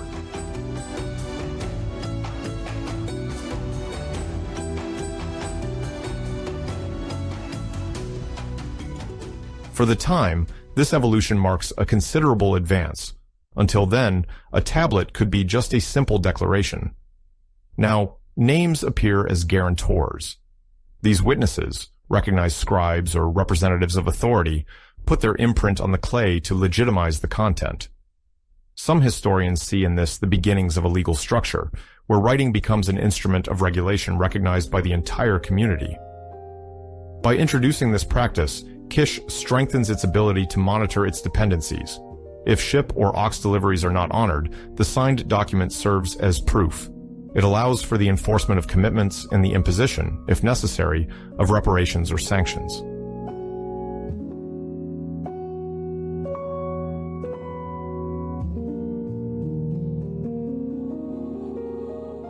The new role of these scribe witnesses, often referred to in texts by terms like dubsargishku or lume, is accompanied by tangible privileges.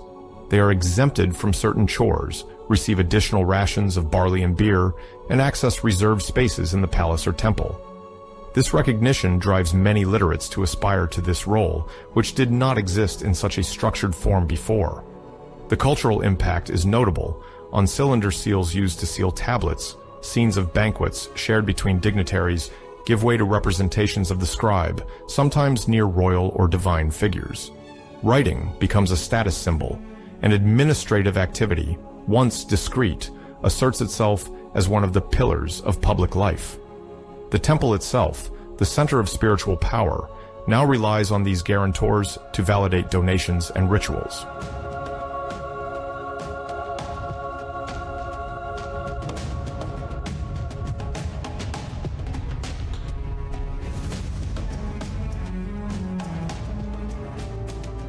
This evolution marks a turning point.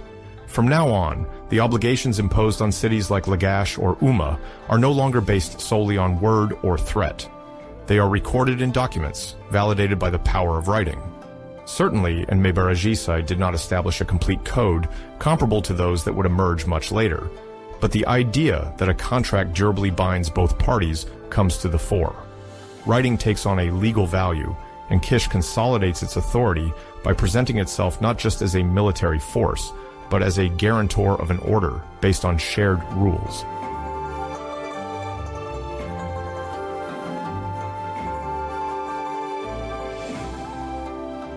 Evidence of this transformation appears in tablets mentioning various exchanges: acquisition of land, hiring of mercenaries, barter of animals or food, alliances sealed by prolonged commitments. Whenever the reliability of an agreement needs to be ensured, reliance on scribe witnesses is essential. These documents are then archived in specially designated places, identified by excavations as management centers. This storage allows returning to the source of a dispute and provides a basis for resolving conflicts. Through these practices, the whole territory controlled by Kish is organized according to a new administrative logic, with the city in the position of judge and guarantor.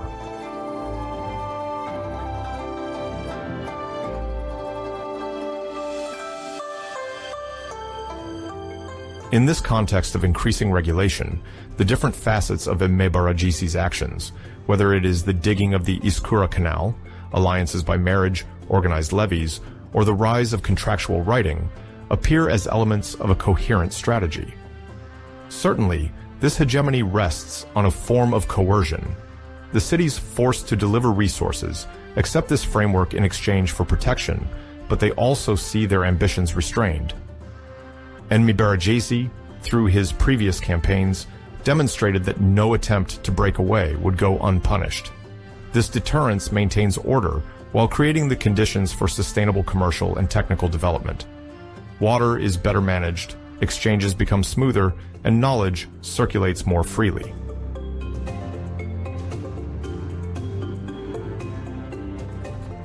Organizing ship production in Lagash, concentrating cattle breeding in Umma, and opening maritime routes through the link established with Ur. All this forms a structured system. By assigning specific functions to each partner, Kish reduces rivalries. It becomes more advantageous to respect agreements than to risk instability. The alliance with Ur, through the marriage of Ashkur-Ana, further strengthens this position by offering expanded access to Gulf networks. Engravings from this era show sailing ships heading out to sea, symbolizing a new ambition: to make Kish a crossroads between the worlds of the river, the sea, and the land.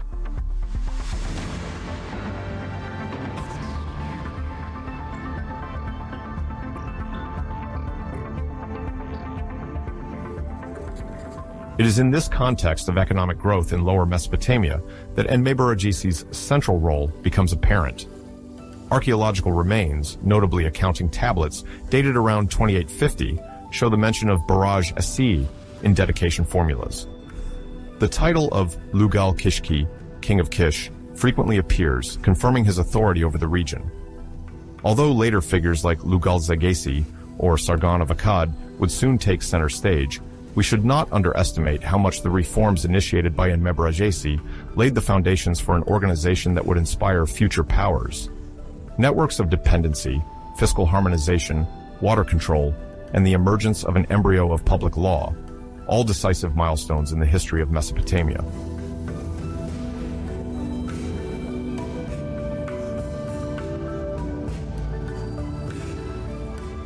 The mention of scribe witnesses in contracts is a strong illustration of this. Writing becomes a lever to govern beyond the immediate limits of the city. Even if the archives remain fragmented, the few available tablets confirm the essential role of scribes, chroniclers, but also guarantors of royal authority. This ideological dimension is evident. By surrounding himself with literate men invested with an official role, Enmabaragesi shifts his power from the realm of force to that of norms. He anchors his authority in structures that aspire to endure, where order depends not just on coercion, but on a consensus supported by writing.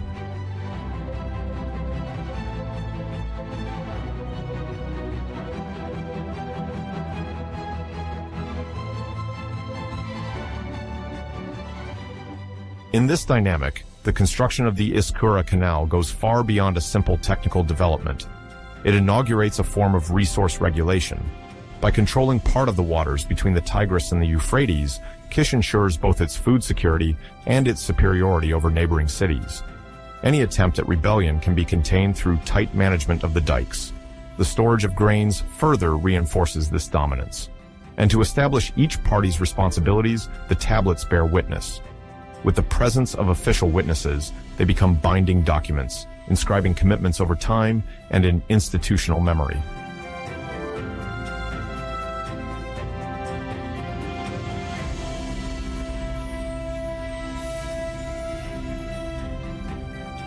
Thus emerges a power based on the articulation between technical innovation, active diplomacy, and administrative control.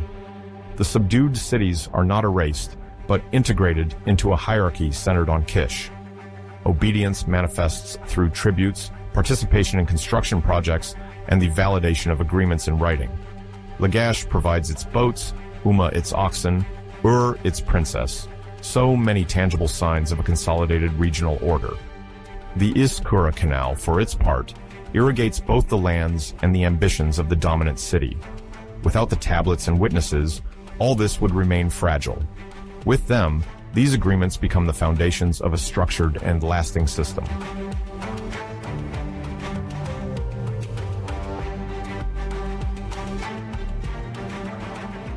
This phase of hegemony does not close the conflicts, it marks their containment. The system conceived by Enmabaragesi will be resumed, adapted, and amplified by his successors. The canals will continue to map power, the tributes to fuel the palace reserves, the marriages to weave the alliances, and the scribes to inscribe history in clay. We already glimpsed the precursors of a complex policy where legitimization passes through continuity and anchoring in a now documented past. For now, at the dawn of the third millennium, Kish stamps its mark, and this model foreshadows an imperial tradition whose effects will be felt up to the great dynasties of Sargon of Akkad. In this sense, Enmabaragesi is not just a king of his time. He becomes the reference for a type of power that people will long seek to imitate.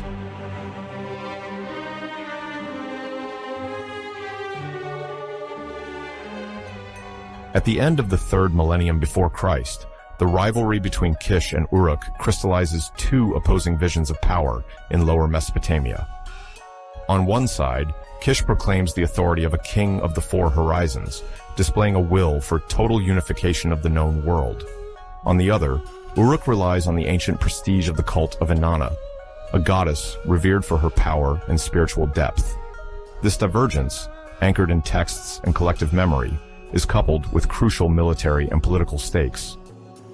Enmabaragesi, at the helm of Kish, surrounds himself with the sanctuary of Zababa, the god protector of armies, while Uruk invokes the symbolic strength of Etana, a figure linked to fertility, war, and cosmic order, whose renown extends beyond the city's borders.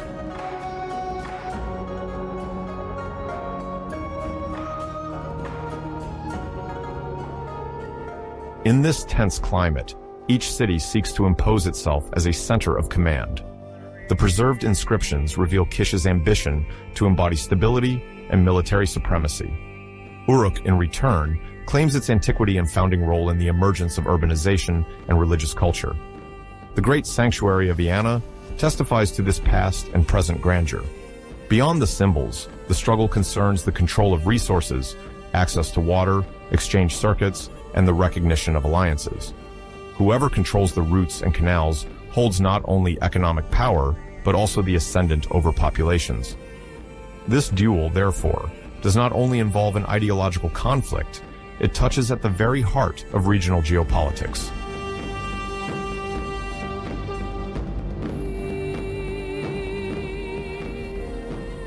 In this face-off emerges a figure that becomes mythical, Gilgamesh, king of Uruk, celebrated both as a hero and an exceptional sovereign. His name traverses the ages thanks to the stories engraved in clay, where he appears as the direct opponent of Aga, chief of Kish, and presumed heir of Enmabaragesi. In the standard epic, Gilgamesh is not only portrayed as a strong and daring king, he is also presented as a bearer of a spiritual quest, expanding his influence well beyond the walls of Uruk. Facing him, Kish embodies organized strength, established power. In this confrontation, it's the clash of two visions of kingship that emerges, one turned towards conquest and discipline, the other towards trial, wisdom, and memory.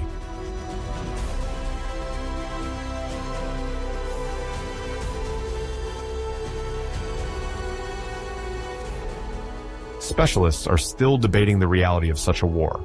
The tablets unearthed at Nippur mention a conflict between Uruk and Kish, suggesting that Gilgamesh and Aga might have crossed swords at a pivotal moment. Here, one can discern the traces of rival lineages, each claiming the political heritage of the region. It is also possible that oral tradition brought together distinct figures, merging history and legend into a single foundational narrative. However, behind the literary embellishments, the rivalry between these two cities seems indeed rooted in the strategic realities of the time. A defeat could mean the loss of prestige, influence, and access to vital resources.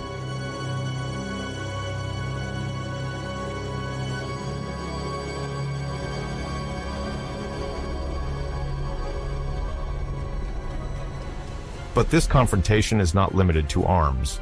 Rituals, festivals, and ceremonies also reinforce authority. In Uruk Akitu, the New Year festival plays a central role in the reaffirmation of royal power. Celebrated with processions, sacrifices, and symbolic gestures, it closely ties the king's fate to that of the city. This solemn moment, shared by other Sumerian cities, embodies the regeneration of power and the continuity of agricultural and social cycles.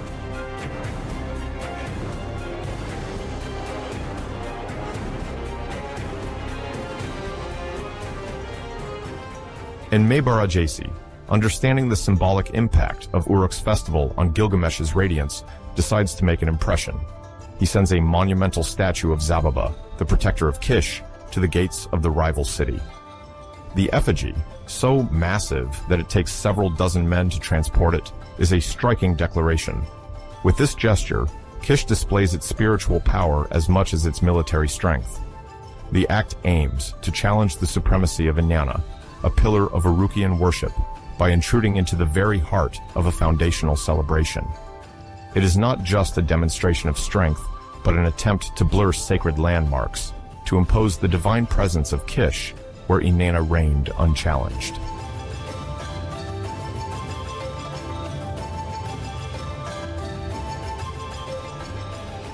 The few texts that mention this scene speak of a sculpted monolith, imposing by its stature as well as its symbolic weight. Some see it as a warning, others as a disguised offering. In any case, the reception of the statue becomes a decisive moment. If Uruk accepts it, it could be interpreted as a tacit acknowledgement of Zababa's superiority. If it is rejected, the message sent is that of a city confident in its identity and faith. In Mesopotamia, cult objects materialize divine authority. By sending this statue, Kish attempts to overturn the symbolic balance, to influence the rites, and to impose its mark at the very heart of the enemy territory.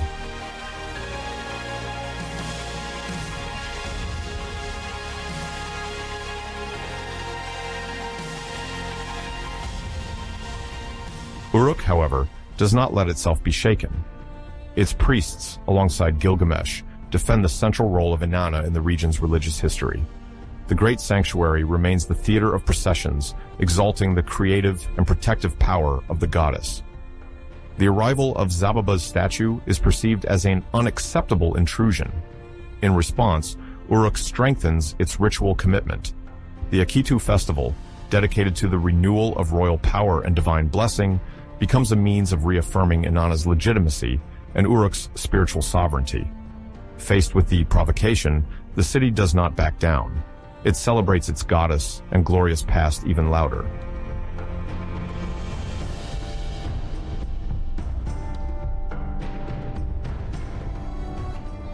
Despite the tensions, Sumerian traditions offer solutions to ease conflicts. Ancient tablets mention a non-aggression agreement concluded between Kish and Uruk. This treaty is accompanied by an exchange of women affiliated with temples, often singers or cult servants, sent to the opposing city. Through this act, each city recognizes the validity of the other's pantheon. This transfer of religious figures creates a ritual link between the two powers, limiting the risks of direct confrontation. It is not merely a temporary appeasement, but a coexistence mechanism based on reciprocity and shared sacrality.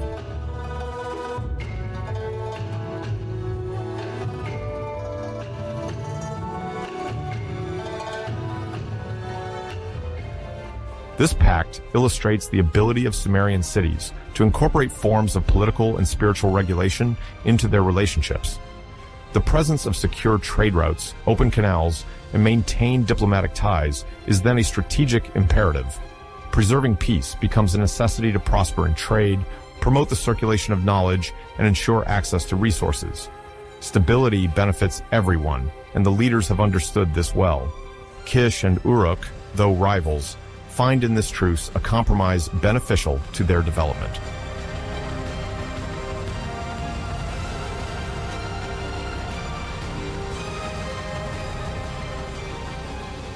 The confrontation between Gilgamesh and Aga, although partially mythified in the Sumerian epic, reveals a true political and religious issue.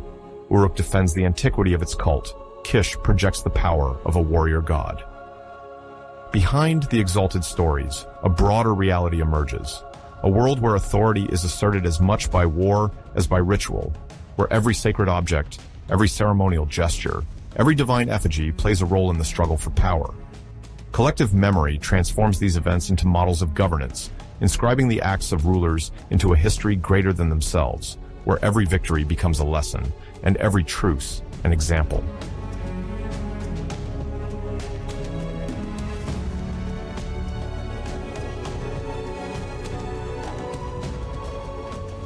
The episode of the monumental statue of Zababa refers to this necessity for any power to establish its authority through a spectacular gesture, capable of imposing a sovereignty deemed of divine origin.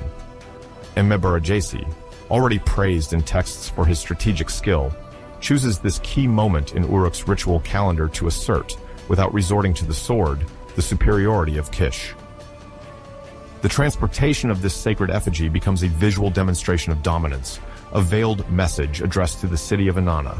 Is it a diverted offering or a masked threat? The temple guardians, alongside Gilgamesh, cannot ignore it without jeopardizing their own legitimacy. The fact that the celebration ends in an agreement attests to a subtle balance between rivalry and compromise, where politics temporarily tempers underlying tensions.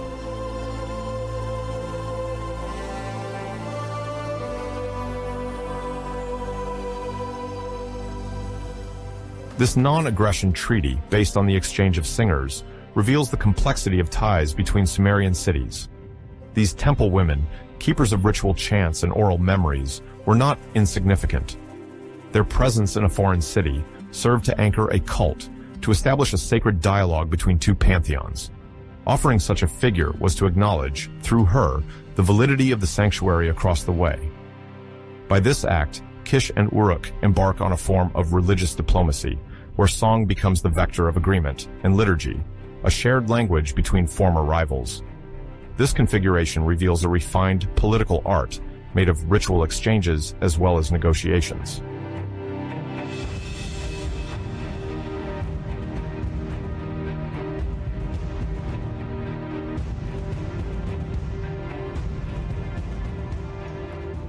In this light, the conflict between Aga and Gilgamesh transcends the military anecdote.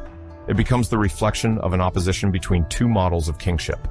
On one side, Kish asserts its hegemony by relying on Zababa, god of battles and conquests. On the other, Uruk claims a more ancient supremacy, based on the prestige of Etana and the memory of a foundational spiritual tradition. This contrast inspires the authors of the Gilgamesh epic, who see in it the opportunity to exalt a hero capable of pushing back the ambitions of a king with absolute aims. The confrontation between the two figures then transforms into an allegory, that of a struggle between imperial order and sacred authority.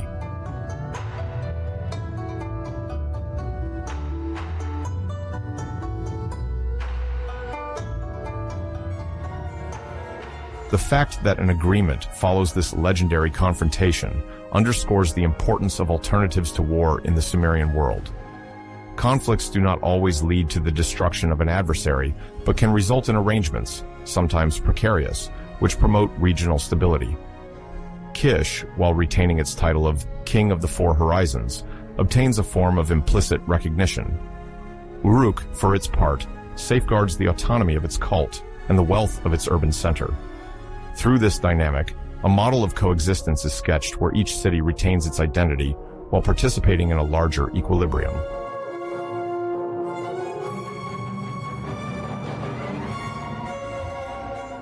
Ultimately, this episode illustrates a singular moment where two regional powers attempt to measure themselves without annihilating each other.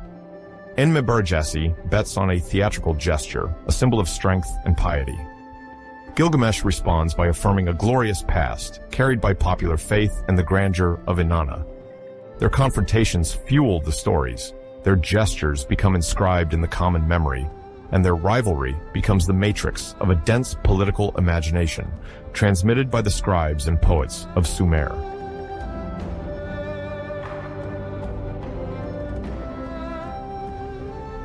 Even though written traces remain fragmentary, everything suggests that power at that time was built as much on ritual speech as on mastery of arms. The Epic of Gilgamesh retains this ambivalence. It glorifies the exploit while letting the hidden stakes of an ideological struggle show through. Kish, through the figure of Enmabaragesi, claims unity by constraint. Uruk, through its hero king, defends the permanence of an ancient order. The exchange of singers concludes this sequence as a tangible sign that peace sometimes can arise from mutual recognition.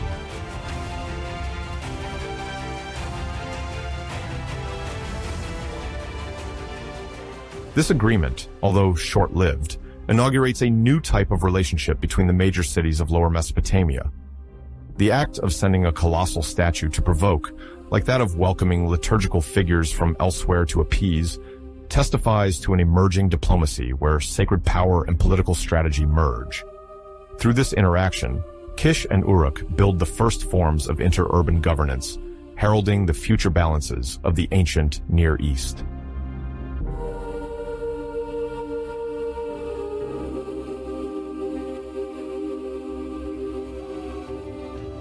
Thus concludes this chapter of history, where the name of Enmabaragesi, sometimes relayed by that of Aga, crosses that of Gilgamesh in a fresco as political as it is mythical. The conquering city and the sacred city, united and opposed in turn, leave in the Mesopotamian annals the trace of their intertwined ambitions. And it is in this theater of tensions, agreements, and stories that one of the oldest conceptions of kingship and law in human history is gradually born.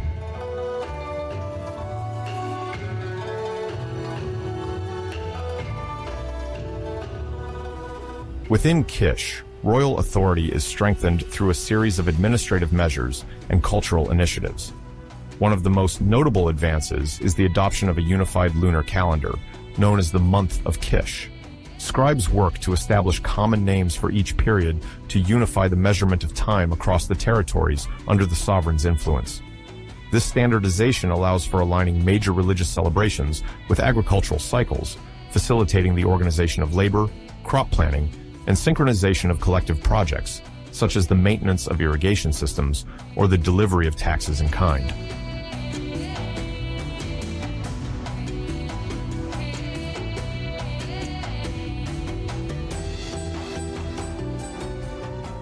In the spiritual domain, the central power implements a reform of the cult aimed at bringing together different regional traditions. Zababa, the protective deity of Kish, does not enjoy equivalent devotion in the southern cities, more oriented towards other divine figures. To bridge this gap, a ritual fusion is instituted between Zababa and Ninlil, a deity already honored in several southern sanctuaries. Under the guidance of priests, new rituals emerge, blending the attributes of each in a common liturgy. This rapprochement strengthens religious coherence and consolidates Kish's role as a major spiritual center.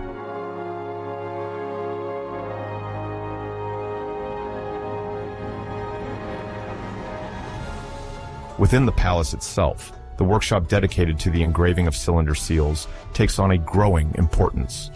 Alongside traditional religious scenes, representations of banquets now appear, where musicians play the harp and singers celebrate the court.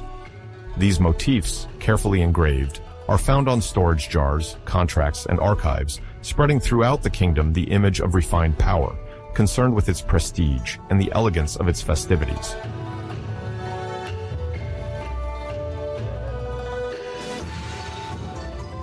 On the economic front, the distribution of barley is meticulously framed.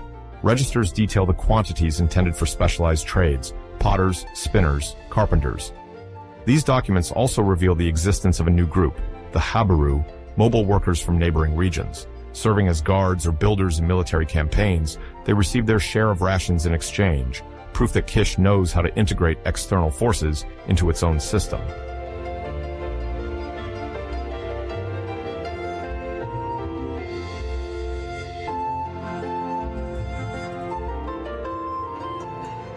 Among the palace archives is also a remarkable tablet, often cited for its originality. It records, with precision, the monthly production of strong beer made from dates. Nearly 700 liters are recorded, intended for ceremonies, official receptions, and rewards granted to soldiers or distinguished guests. This document, both technical and administrative, testifies to the importance of brewing in the palatial life of Kish, indicating that royal power knows how to cultivate the pleasures of the banquet, as well as the effectiveness of its reforms.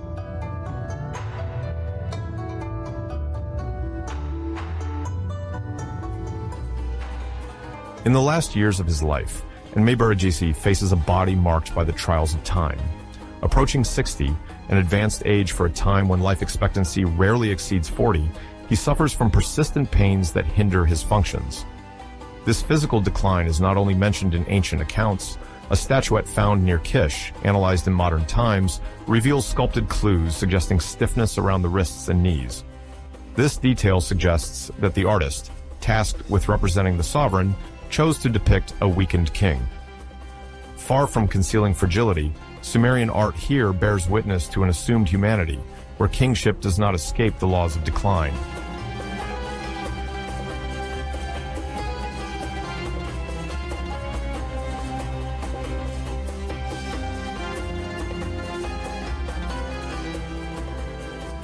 In addition to this physical fragility, there is a large-scale natural disaster.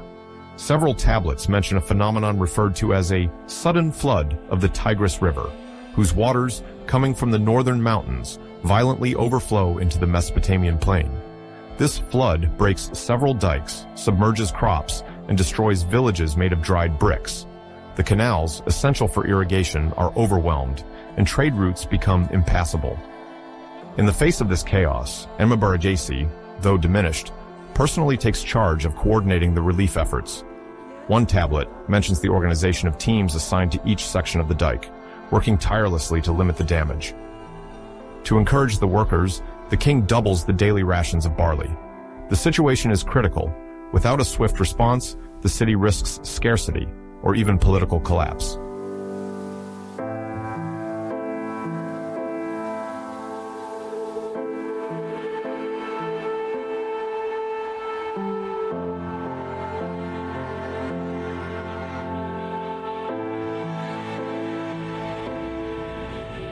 Despite the fever that exhausts him and painful joints, Enmabaragesi visits the sites in person. Texts mention a support, perhaps a cane, helping him move. The contrast is striking. The conqueror of yesteryear, now weakened, continues to expose himself to reassure his people. There is no indication that he has abandoned his responsibilities. On the contrary, sources highlight his determination to be present, even in adversity. His image, as it reaches us, is that of an aging king, but faithful to his duty to the end.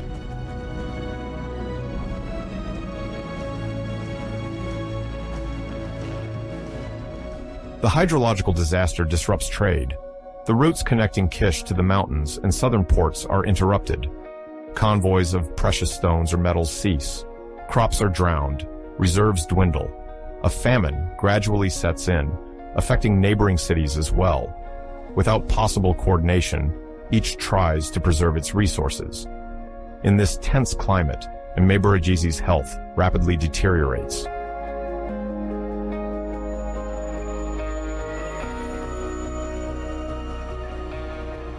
Chronicles, written long after the events, place his death around 2850. The exact circumstances remain unclear.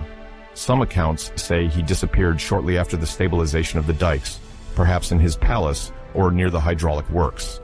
The funeral tradition places great importance on his burial. At the Tel Inghara site, a tumulus adorned with thousands of iridescent shells is identified as his resting place. These offerings, interpreted as symbols of wealth and divine favor, mark the recognition of a reign that unified part of the country and ensured the security of a great city.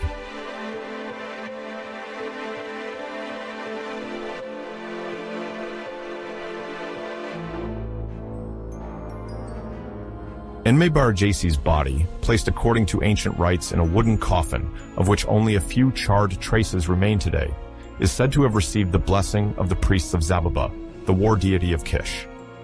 One imagines lavish funerals, rhythmically marked by sacred chants and libations, in the presence of dignitaries and the assembled people. For the Sumerians, the death of a king does not mark the end of his authority. It opens a passage to another world, where the sovereign spirit continues to watch over the city. Hence the importance given to these sumptuous rituals, meant to ensure the deceased's benevolence. Ancient texts mention the presence of a life-size statue of Enmabaragesi near the tumulus, but no complete sculpture has been found. Only a few alabaster fragments, adorned with reliefs suggesting a royal robe, have been uncovered during the early 20th century excavations.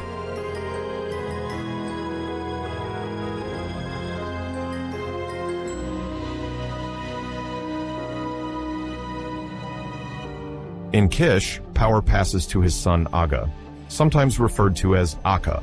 or Aga of Kish, in the texts. He inherits a fragile situation. The city, weakened by recent floods, sees its grain reserves dangerously diminished. While the majority of the population remains loyal to the dynasty, the balance between the city-states begins to waver. Once a power center of northern Mesopotamia, Kish must now contend with new emerging forces. According to some tablets, the young Aga attempts to maintain unity through alliances established by his father, notably with cities like Umma or Lagash. But these pacts remain precarious in the face of climatic hazards, as each city is tempted to withdraw into itself in times of crisis.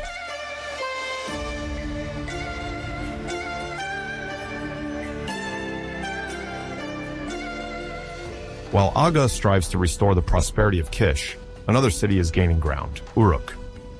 Already powerful at the time of Enmabaragesi's death, Uruk shines with its religious and cultural influence. Several generations earlier, it had seen the emergence of exceptional leaders such as Gilgamesh, a semi-legendary figure inscribed in the Epic. Shortly after the disappearance of Enmabaragesi, a new leader stands out in Uruk, Lugal-Zaggisi. Ambitious, he seeks to surpass the limits of the city-state, to impose his authority over the entire southern Mesopotamia. Quickly, he challenges the supremacy of Kish and claims a prestigious title, King of the Four Regions, an emblematic formula of Sumerian power.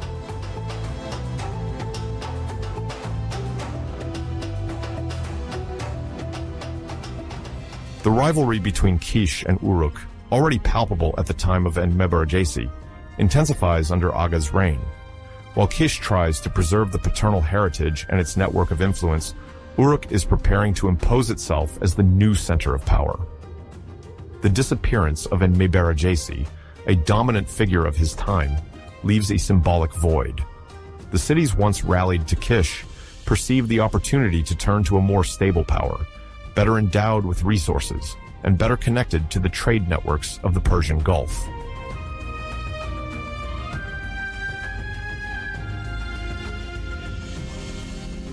Gradually, despite the efforts of the new king, Kish begins its decline. Ancient texts, although fragmentary, suggest a progressive fall, punctuated by military campaigns without a future and unsuccessful negotiations.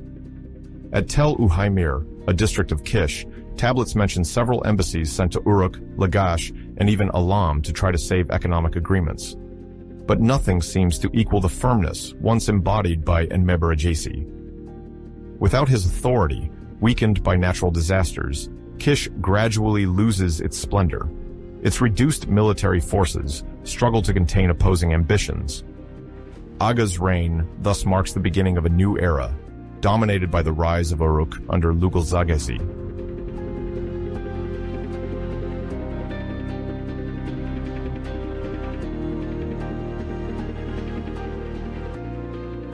The death of Enmabaragesi, which occurred around 2850 before Christ, seals the end of an age for Kish and archaic Mesopotamia. He had been the conquering king, the diplomat, and the builder, keeping neighboring cities in check thanks to his strategic skill and organizational sense. His reign had seen major reforms, the unification of weights and measures, and victorious military campaigns, notably towards Elam. Yet his last years, marked by illness and climatic upheavals, remind us of the fragility of any Sumerian sovereignty. When nature rages and the king weakens, the entire kingdom falters.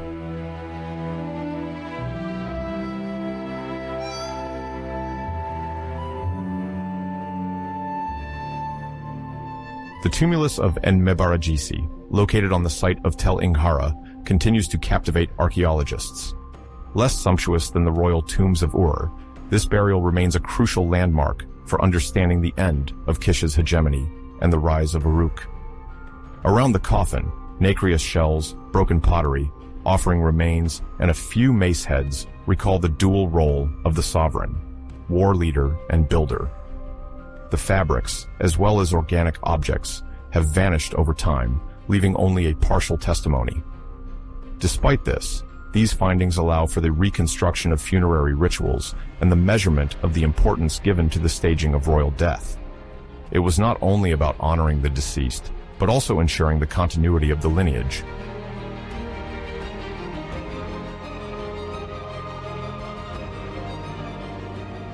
Over the generations, the memory of Enmabaragesi persists, while gradually fading in favor of new figures. Under the Akkadian Empire, founded by Sargon in the 24th century before Christ, his name is still cited by scribes as that of an ancient king, renowned for his victory against Elam and his military power. But already, Kish no longer occupies the central place. The memory of the king transforms, blending real facts and symbolic tales until it joins the realm of legend. This is a common phenomenon in Mesopotamia. The great figures, once anchored in collective memory, become the heroes of epics, where history merges with myth.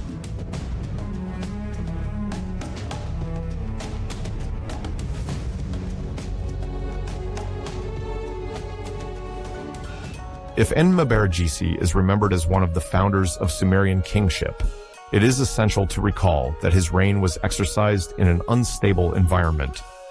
His death, caused by a crisis mixing disease, famine, and the overflowing of the Tigris, reflects the vulnerability of a world dependent on the balance between water, agriculture, and human organization. No chronicle relates his last moments. This silence is indicative of the fragmentary nature of the available sources. The soothsayers, linked to the temple, probably interpreted the flood as an omen, marking the end of a cycle. In this perspective, the rupture between the gods and the fallen king becomes almost inevitable.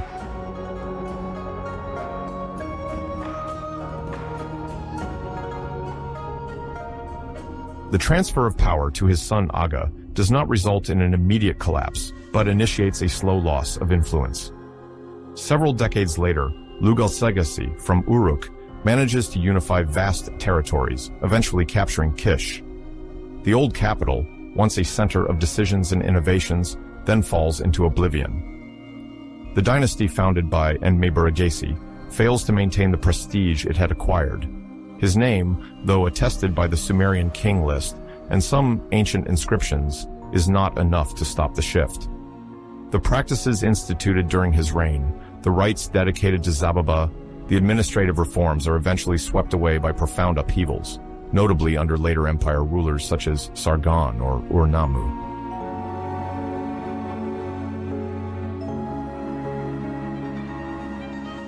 Today, excavations and studies on Kish provide a clear observation. No power, however solid, is immune from rupture. Natural elements, just as human weaknesses, can shake the most powerful.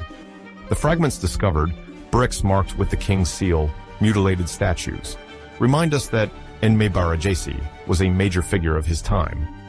But the fall of his reign also reveals how the line between apogee and decline could be thin. Barely has he left the scene when a new generation of ambitious leaders redefines the political landscape.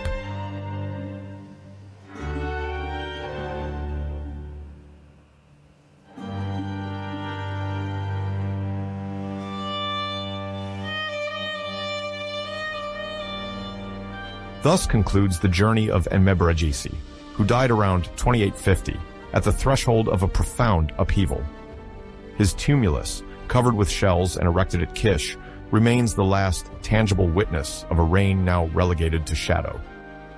His successors, starting with Aga, will not have the means to counter the rise of determined rivals like Lugalsegesi, bearers of a new order.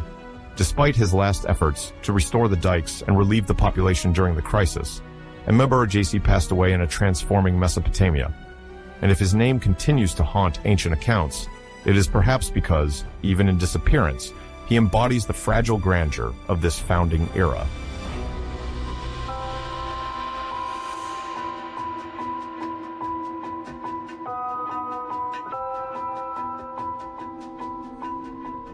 Around the year 2900, Enmabaragesi appears in the famous Sumerian King List as the one who made the land of Elam submit. This mention, one of the oldest, holds major importance in Mesopotamian history. For the first time, an ancient text agrees with material evidence found during excavations. The list, transmitted in various versions over the centuries, aimed to establish a chronology of dynasties and reigns. Enmabaragesi's place there is singular. He is the first ruler for whom we have contemporary inscriptions engraved on alabaster fragments. This convergence between written tradition and archaeological data illuminates the early steps of written history in Mesopotamia.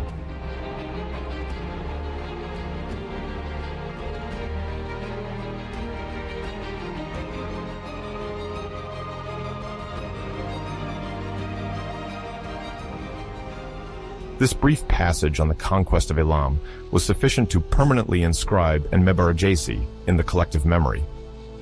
By the end of the 3rd millennium, under the 3rd dynasty of Urua, several kings had hymns written to pay homage to the great rulers of the past.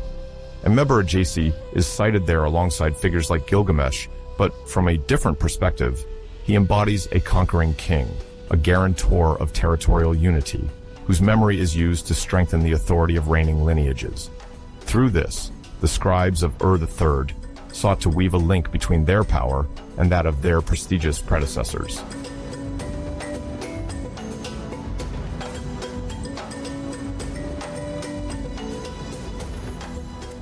Beyond this valorization in later texts, Enmabaragesi proposes a model that would later be adopted by Sargon of Akkad, founder of one of the first Mesopotamian empires. In inscriptions attributed to Sargon, echoes of this tradition are found, the image of a ruler combining military conquest and political foundations. The titles, offerings, and emphasis on a central capital follow a logic of continuity, perhaps intentional.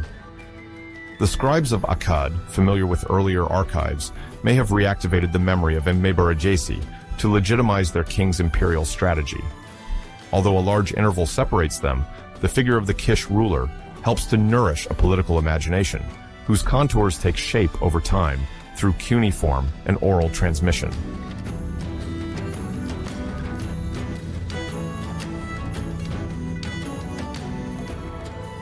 Over time, however, the cult of Zababa, protective god of Kish, recedes. Other sanctuaries establish themselves, and the city's religious influence declines. The memory of the god persists in a few symbolic representations, such as that of the warrior lion, visible on some ancient seals. These motifs evoke a past glory, anchored in memories, but gradually absorbed by other regional traditions.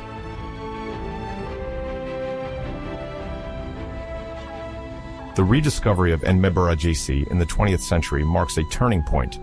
In 1914, alabaster fragments engraved with his name emerged at Kafaja.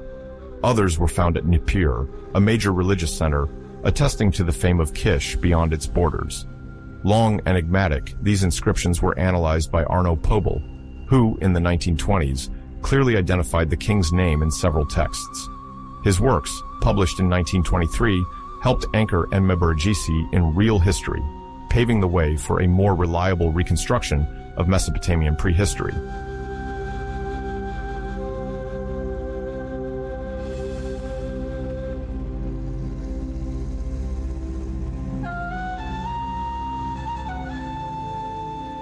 The royal list, initially perceived as a semi-mythical text, then gains legitimacy. It becomes a benchmark for establishing the succession of dynasties in southern Mesopotamia. Enmabaragesi, the first name that archaeological sources allow to confirm, becomes a central figure in this re-evaluation. He embodies the anchor point between legend and reality, reinforcing the validity of a fundamental document for ancient chronology. Recent analyses, notably radiocarbon datings on pottery associated with the so-called Jemdet Nasr period, allow situating the reign of Enmabaragesi around 2900, with a reasonable margin. This correspondence with the development of the first city-states consolidates his status as a historical sovereign. In Kish, partially excavated monumental structures seem to date back to this era, illustrating the rise of organized and centralized power.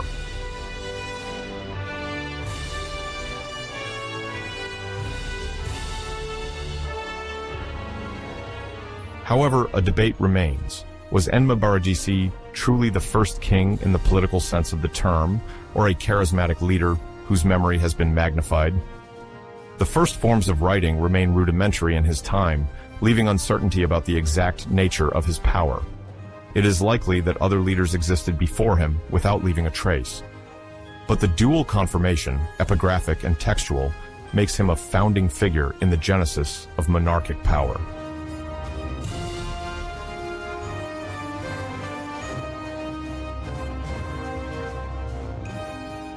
Today, Enmabaragesi is much more than a name on a tablet. He embodies one of the earliest faces of a royalty that organizes, structures, and inscribes itself in the long term. The inscriptions found, the texts that mention him, and the chronological analyses make him an essential milestone. His memory, revived in the tales of Urua, in Akkadian ideology, and even in religious representations, shaped the image of the ideal king. And although the cult of Zababa has faded, the memory of this ancient king endures. It continues to illuminate, through its tenuous but precious traces, the dawn of history in the Fertile Crescent.